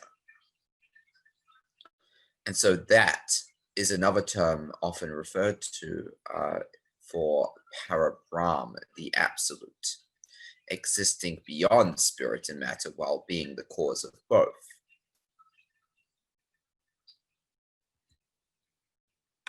And so, being space, Mulla Prakriti is therefore the abstract origin of the corporeal world, containing all substance, while yet remaining untouched and unaffected by the diversity it manifests. It is a unity that may likewise be understood as a void. It is the plenum that contains within itself all dimensions and spaces, together constituting the one space, and all time, past, present, and future, constituting the one eternal time. And so this sounds to an extent as being like being a paradox, the idea of a unity which is likewise a void. But as we start to understand the potential nature of Mula Prakriti as being nothing and yet containing the potential for everything, this paradox is resolved. In its pre-cosmic aspect, Mula Prakriti is the potentiality of the Virgin Mother. And thus, as is stated in the Secret Doctrine, space is called the Mother before its cosmic activity, and Father Mother at the first stage of awakening. And we find this idea throughout all cultures and all mythologies, don't we? The primordial mother, the primordial father, quite clearly represented in in Christianity, but we also find it throughout ancient Celtic traditions. We find it in Nordic cultures. We find it in the Vedic scriptures. We find it in Buddhism. So we have these same ideas spread throughout all cultures of these primordial archetypes, the father, mother. It is spoken of in the Sloka using feminine terms, simply for a symbolic rendering into words. In all cultures, the mother goddess, often considered analogous to chaos or to night, especially we find this in some of the Egyptian and Hellenic and Greek ideas. So the mother goddess who first emerges, subsequently giving birth to the cosmos, this being the Immaculate Conception. In all cosmogonies, the goddess is considered to be the primal cause wherein the cosmos is formed, the first stage of which being the coming into existence of the unmanifested Logos, her son and husband. And we often find this strange idea, or this seemingly strange idea in many mythologies of there being a goddess having a son who is also a husband. It's a bit of a recurring theme, again, especially we find this idea in Greek mythology. But when we understand the esoteric significance of this and remove the literal interpretation, suddenly it makes a lot more sense. From the union of these two comes forth the manifested Logos, the Son, the architect of the world of form. The eternal parent likewise corresponds to Svabhavat in the Buddhist tradition, and on the human level applies to Buddhi, the sixth principle. And that was something that Pablo mentioned in his talk today. The correspondences between these cosmic principles and the personal principles. Mula Prakriti is immanent within all form, and yet transcends it. This essence of matter is periodically assembled during the active state of cosmic generation, known in Sanskrit as Manvantara, to function as a container or vehicle for the manifestation of life in its many forms. At the dawn of the Manvantara, there is therefore a breathing out of the diversities of form from the primordial substance, and then again a breathing in of these same forms into a state of total singularity once the vivifying life is withdrawn, thus causing a return of the many to the one, in which all matter returns to a condition of absolute homogeneity in eternal space, the bosom of Mula Prakriti. In the primal aeons of cosmic differentiation, the universe is outbreathed over a period of 7 eternities, these being the 7 days of the Genesis story of creation. The 7 eternities can thus be understood as 7 hypothetical eras in which the universe is outbreathed or inbreathed according to its manvantaric or pralaic impulse, respectively. HBB emphasizes in her commentary that the seven eternities should not be misinterpreted as eternity according to the Western understanding of the term. In the East, she states, no such concept of eternity exists. The Eastern philosophers understanding the periodical and cyclic nature of the universe, and thus requiring no such finalistic term. These seven eternities are therefore the seven periods of a Manvantara. The number seven recurring time and time again in theosophical study, for the reason that it is a sacred number, being embedded in the mathematics of the universe itself. And this primality of the number seven and its universality is something that we will explore over the next few slokas and stanzas. We'll see that it's a recurring number.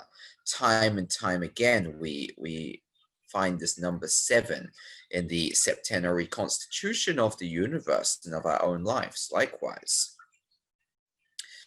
And so that concludes some brief commentary on the first sloka of the first stanza, and I hope that to some extent helped to clarify the meaning of some of the terms used and their correspondences to other terms which are likewise employed by HPB in the Secret Doctrine.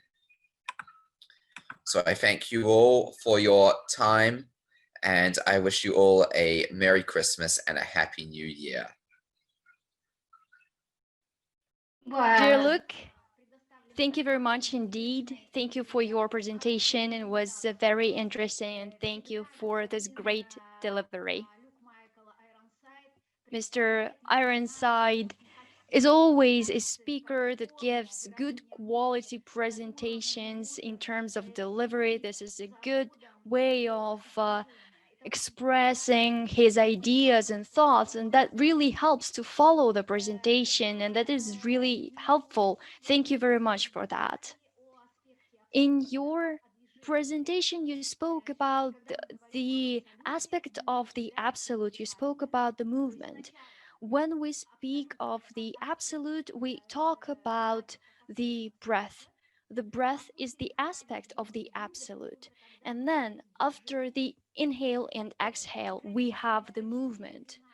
These are the ideas that are almost equal, but they are on different planes. And I think this is indeed very important. All our speakers presented us with a single understanding of the first shloka, of the first stanza, that is very difficult to understand, and everyone has found words to express their ideas. Every speaker actually spoke about a very important understanding of the state of space, because that corresponds to how we perceive it. And each speaker showed us that it is very important to apply this knowledge, to the nature of man. And starting from the very first shloka, we have the knowledge that can be applied. Every speaker has found the origins of all being and non-being. Colleagues, I just have a couple of thoughts that I have during the study of the first shloka. I would like to point out some concepts that maybe give a different understanding, and maybe this is a method that can be helpful in studying the secret doctrine. Here is how the shloka goes. The eternal parent, or the mother giving birth, wrapped in her ever-invisible robes, had slumbered once again for 7 eternities. So, this eternal mother, this is the primeval mother or parent. It means that this is something that is before eternity. It means that the first shloka speaks about something that comes before the eternity, because eternity actually can be counted. Eternity refers to Manvantara and Pralaya, so there was nothing before that. There was nothing before the eternity. The parent or the mother giving birth, it does not really mean that the birth has already taken place. It just shows that there is potentially a birth. And slumbering does not mean sleeping.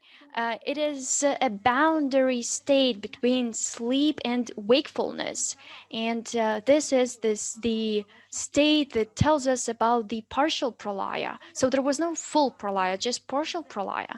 And space and the parent or the mother is outside the influence and independence on the presence or absence of the objective universe in it.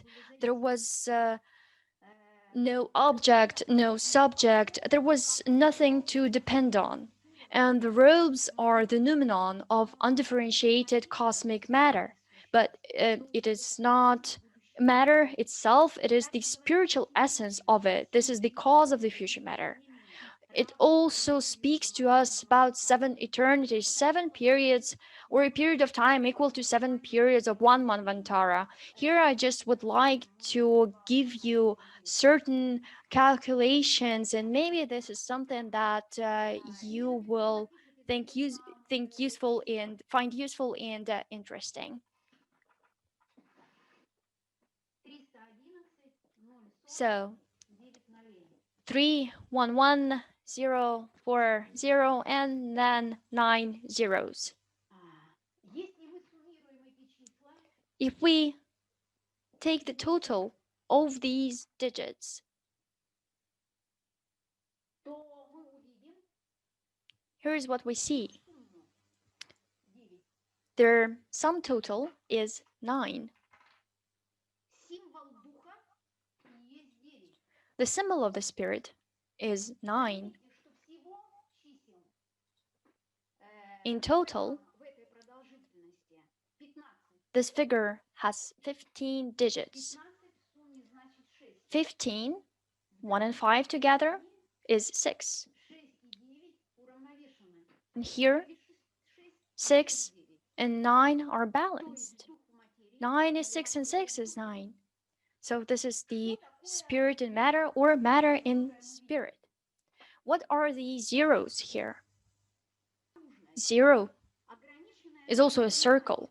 It is limited by our understanding, just like the world. And these worlds or these zeros have their own meanings. Then HPB gives us some other numbers. 360 days of Brahma. Together, this totals 9. 360 nights of Brahma, they total 9 as well. And then there is the day of Brahma. It is 4, 3, 2, 0, and then 6 zeros. And that is also 9. HBP gives us 4 cycles that equal 9. What's interesting is that the day of Brahma with the zeros gives us 16, and that is 7. It means that in this continuation of time, there is the 7th period, the 7th cycle, or something that contains the 7 cycles. These are very intimate calculations, and they bring us to the true result.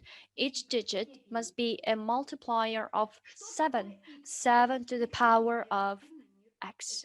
X is the subjective or the objective world. It is the various cycles that are inevitably the multipliers of 7. All the numbers of cycles add up to 9. We've seen all that. But if we multiply 9 by 7, we get 63. Together, this also makes up 9. It means the spiritual nature of the 7 eternities. It is the spiritual nature of the 7 eternities. It is the beginning of each plane, the beginning of differentiation. Everything starts with 9. 9 is the spirit is primary. Robes, what are they? HBB writes about robes. What are these robes? I was asking myself, what are they? How can we define them? And here is the idea that I had. The description of the robes corresponds to the stanzas, to the shlokas.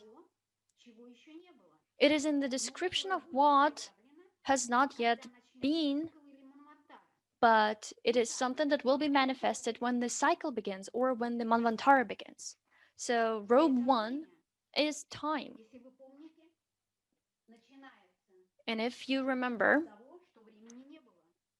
everything starts with the fact that time was not. It means that differentiation will start and the first robe will disappear. The second robe, ahi. When there is time, then there is a hierarchy of beings who are the vehicles of the divine forces. We get the breath of life, inhale and exhale. Third robe, the universal mind. This is the third principle, Mahat, the highest manas. First, there is Ahi. Then we have the vehicles that are ready to accommodate the universal mind. Then there is the universal mind. The fourth robe, 7 ways to end suffering.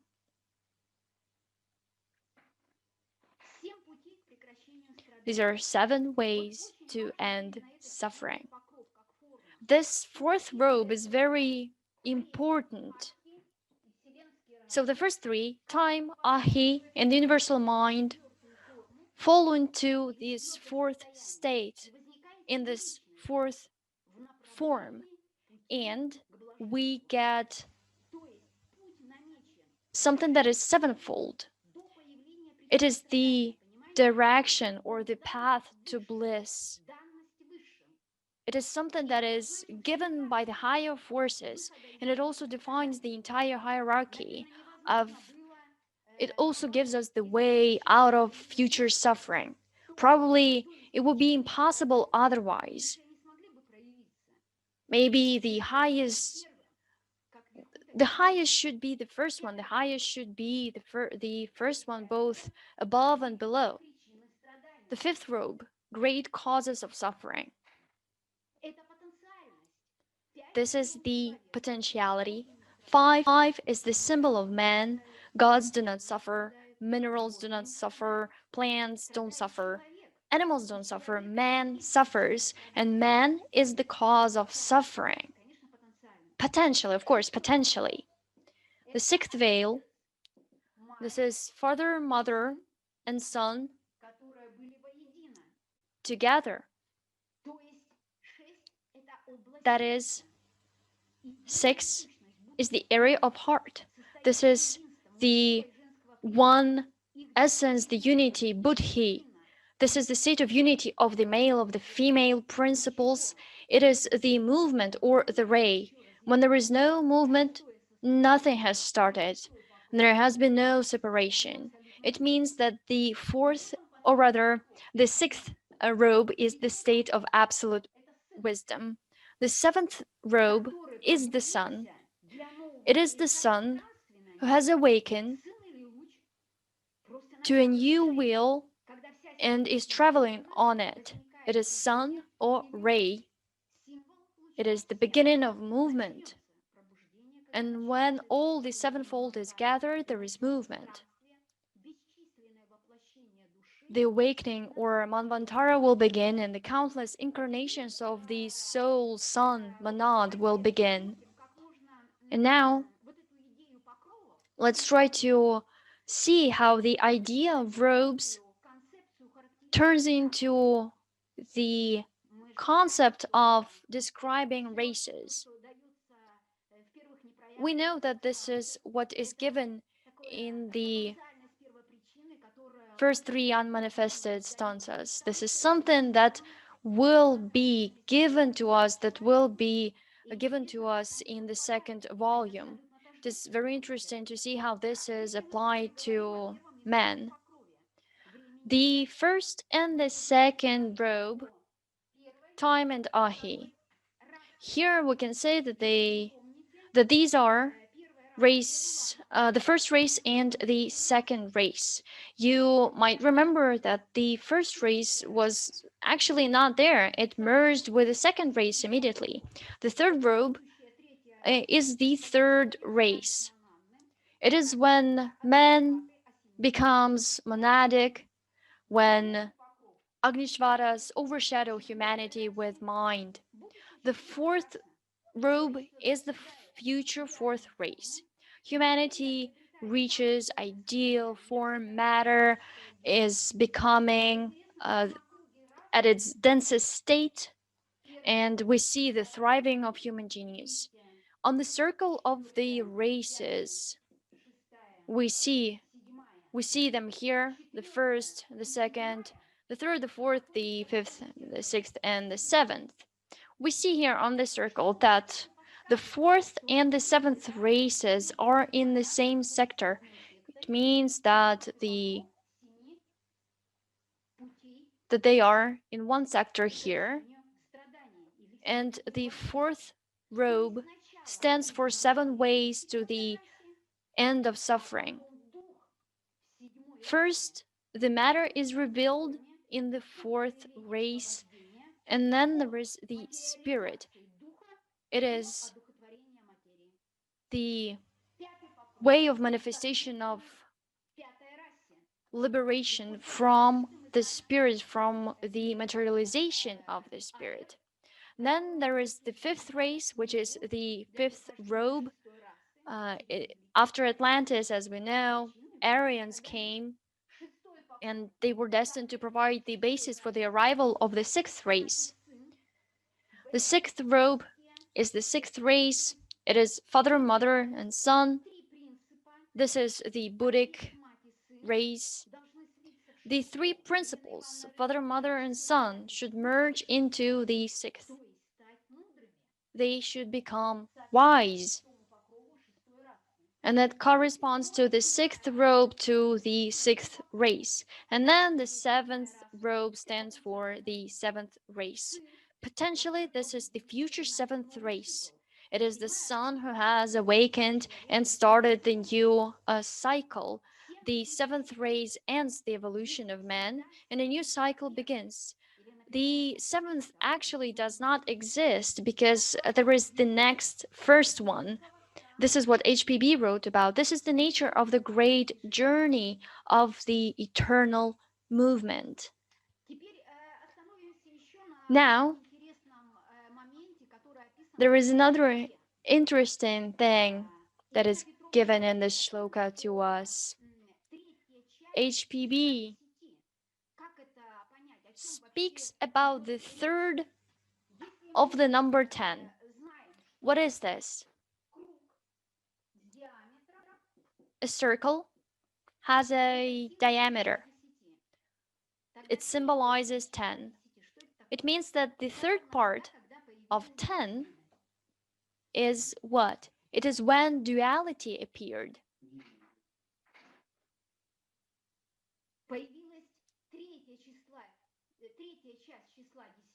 This is the third of the number 10. This is 3 worlds. What is 3 worlds? HPB writes about 3 worlds to us. 3 worlds is 1,000. And we know that these zeros are worlds. 3 worlds, 3 planes of being. We can take a look at it this way. We can see it at this diagram. We see these 3, and this is the diameter. And this corresponds for the differentiation of density. This is the three worlds that were born one by one. Then HPB writes about 7,000. What is 7,000? We can see and understand what it is. Let's say this is one triangle. You see it here.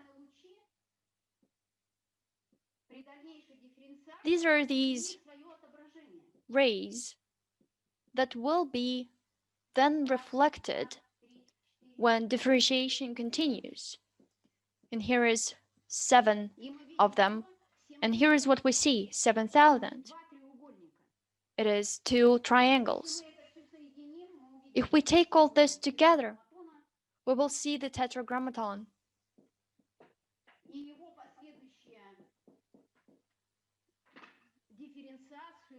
And we will then see how it differentiates and how the light then travels. Another interesting thing here, when HPB writes about the vertical line, that is a masculine principle, and the horizontal line is the feminine principle. And she says that there is the horizontal line and the vertical line that are both the feminine principle. And this conjunction "and" here is actually very important. The vertical line is a masculine principle, and the horizontal line is the feminine principle that actually includes both horizontal line and vertical line. And this conjunction "and," this plus sign here, is actually the root cause. When there was not yet any separation between female and male principles. And it is only after that that the differentiation will happen. It means that the feminine principle here accepts the potentiality of the masculine principle. It is the acceptance or accommodation of the impulse. Therefore, the feminine source was considered above the masculine one, and because it contained the masculine source. And this is the beginning of life. And therefore, HPB writes here that the horizontal line and the vertical line is the feminine principle. And we know then that the connection of 3 and 4 give us the cross.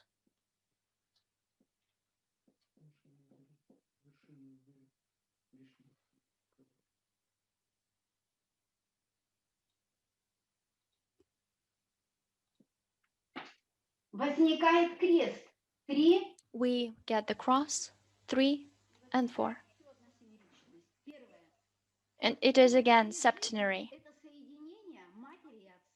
It means that this is the connection of mother and father, lines and numbers. And time and space emerge only afterwards.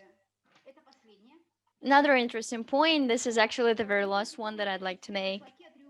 HPB writes about the Pythagorean Triangle. No one spoke about it, but I will now. I just would like to think about what it could have meant. The Pythagorean Triangle. 1, 2, 3, and 4. In total, it is 10. Let's write these numbers down. And here's what we see.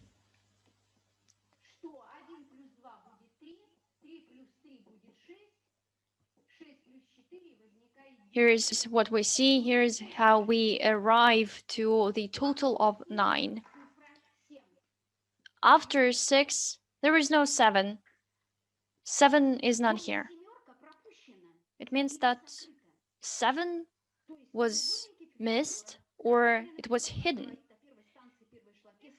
And when HPB writes the first, when HPB writes about the first shloka, she says that in the Pythagorean triangle, these rays, these lines are hidden. What do these three sides mean? Three sides that have 4 multiplied, we have 12. And here is the same idea, 3 worlds of the form or the 4th dimension. There's a multiplier of 7, which is the hidden internal movement or the ray. And sevenfold implies that it is the movement of the ray.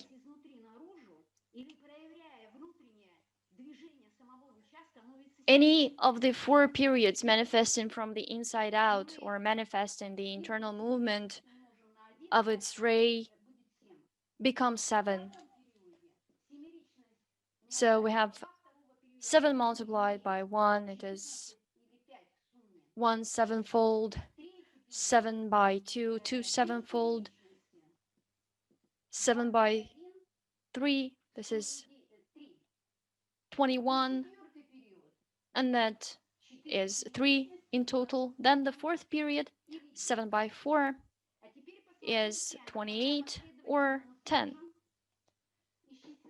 When we take all of these together, when we take all these calculations, the sum of these 4 periods, here's what we have. 7 plus 5 plus 3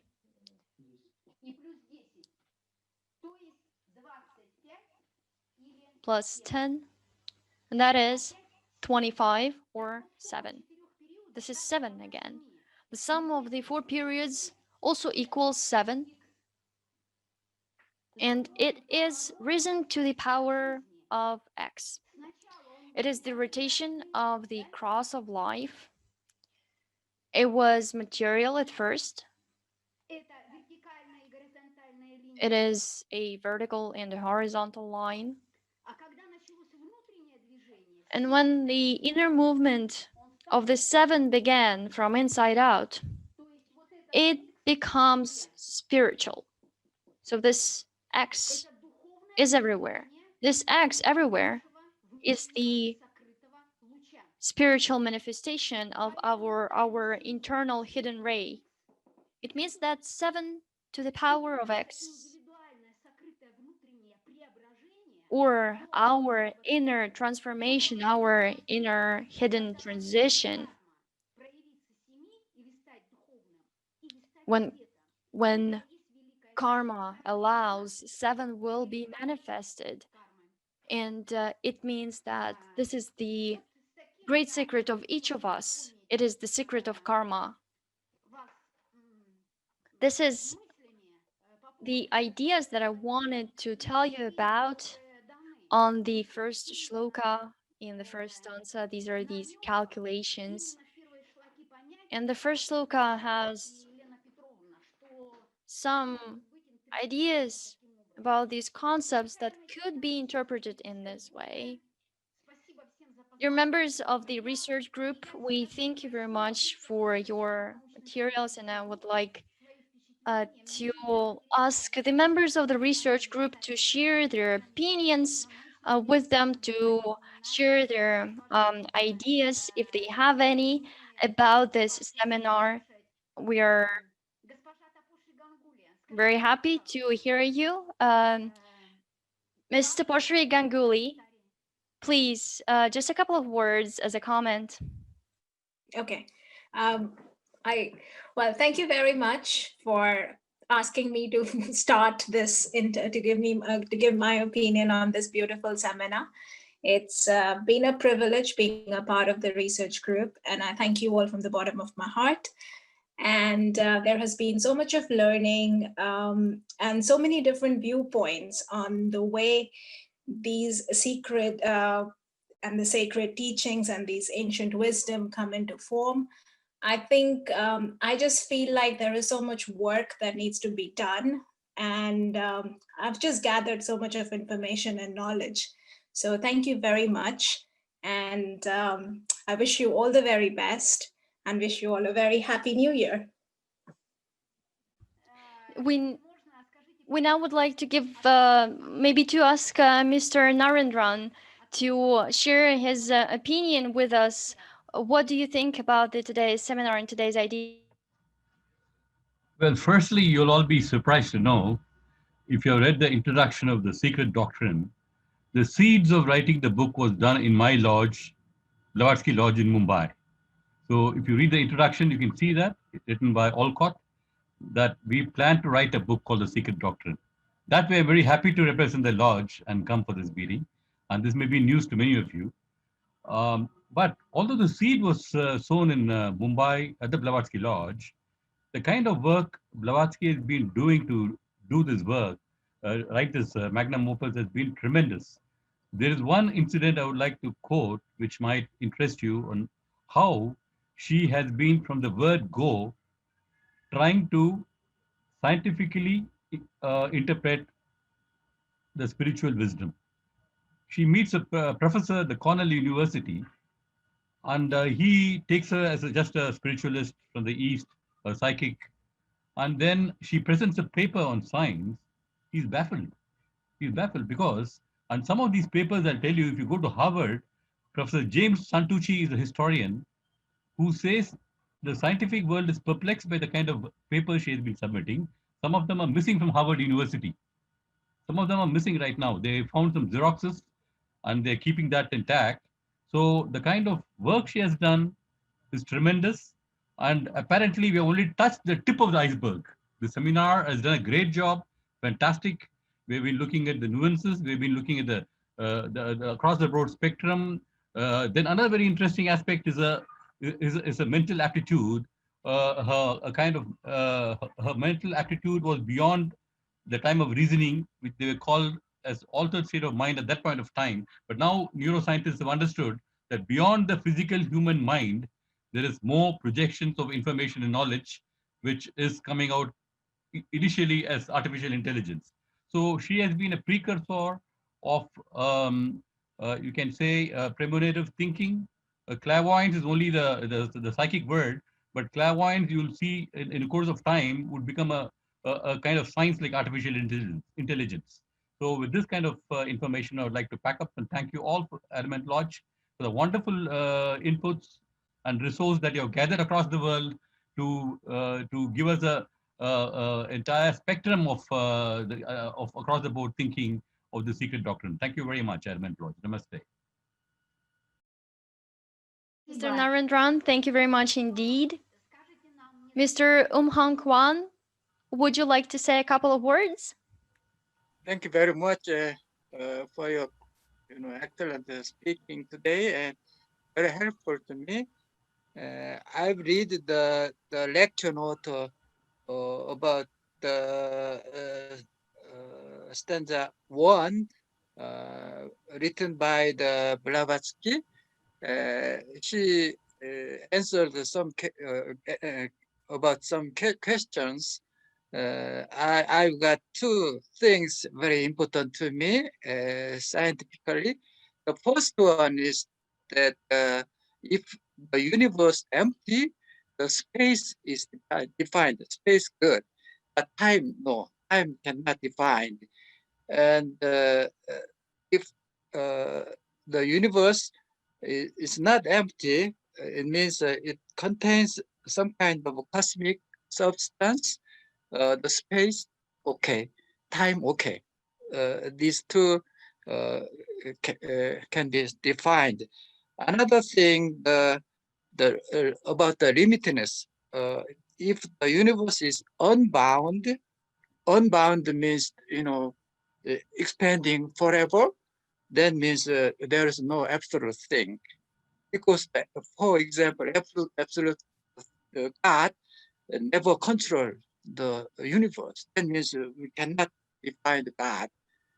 And any absolute, like superpower of universe, divine wisdom in Buddhism cannot define if unlimited.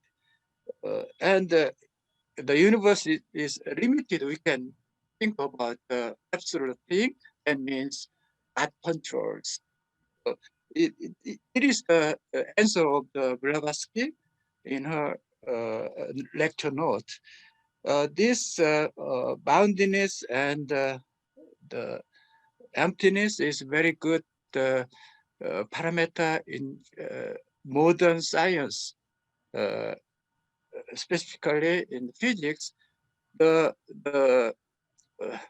very important modern theory about this early part of universe is general theory of relativity done by Albert Einstein.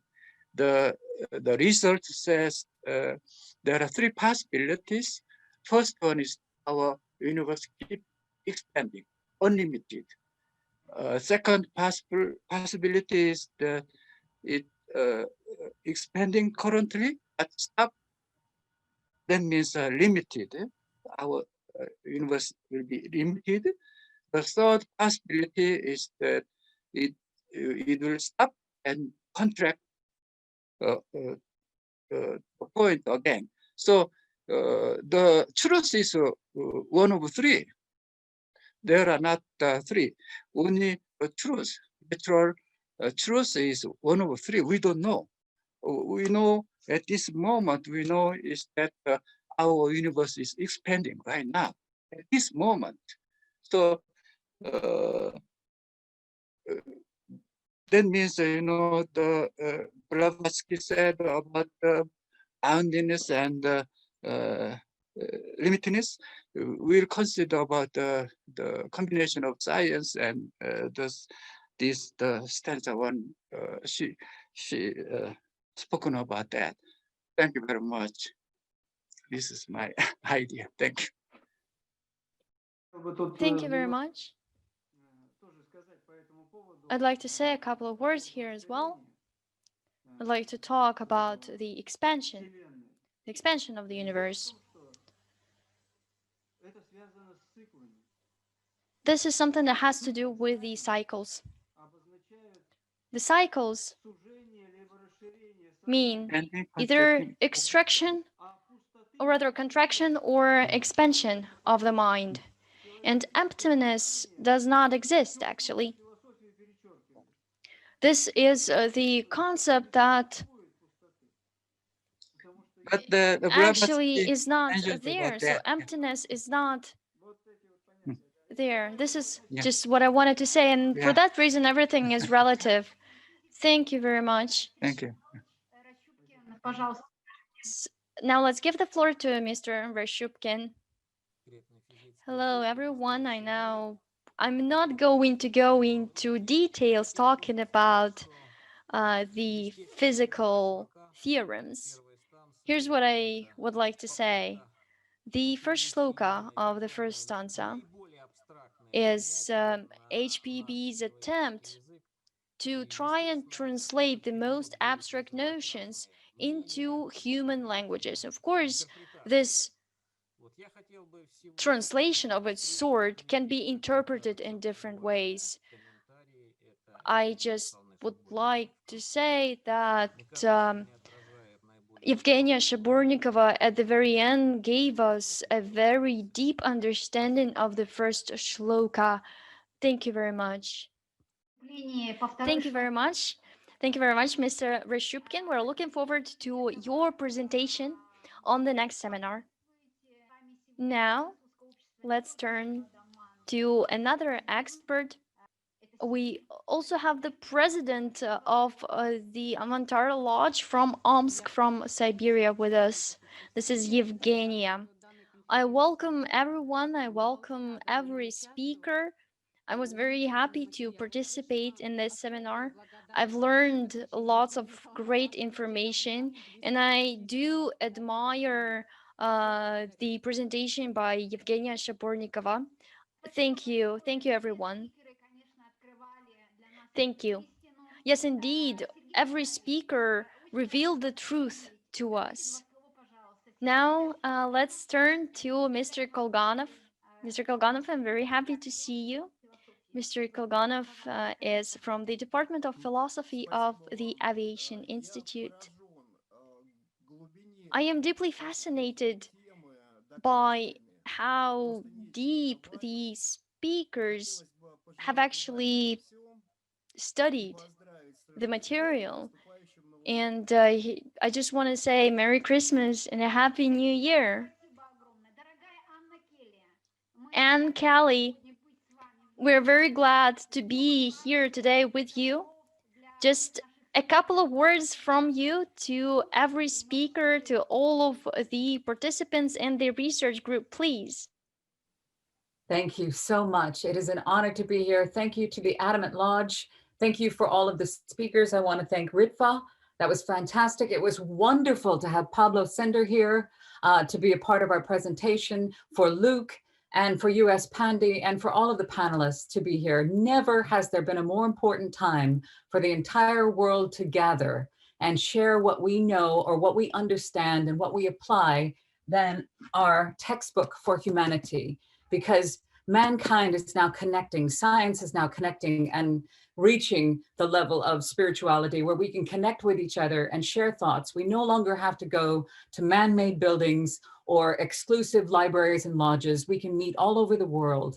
And Theosophy is not only ancient and timeless, but it is the future. So the more that you do things like this, the more that we suit up and show up and share the knowledge and these brilliant talks, and the more that we join together to go ahead and share, each one of us is unique, each one of us is essential, and humanity is hungry for this. This is what we've all been looking for, and finally we're able to unite and share all over the world. So again, it is an honor to be here on this panel. My passion is that we apply these teachings. It is not only an intellectual journey, but a physical, practical self-reflection and application of these teachings that will change the world when we change ourselves. Happy Christmas and Happy New Year. I love you. Thank you. Thank you very much for these beautiful words.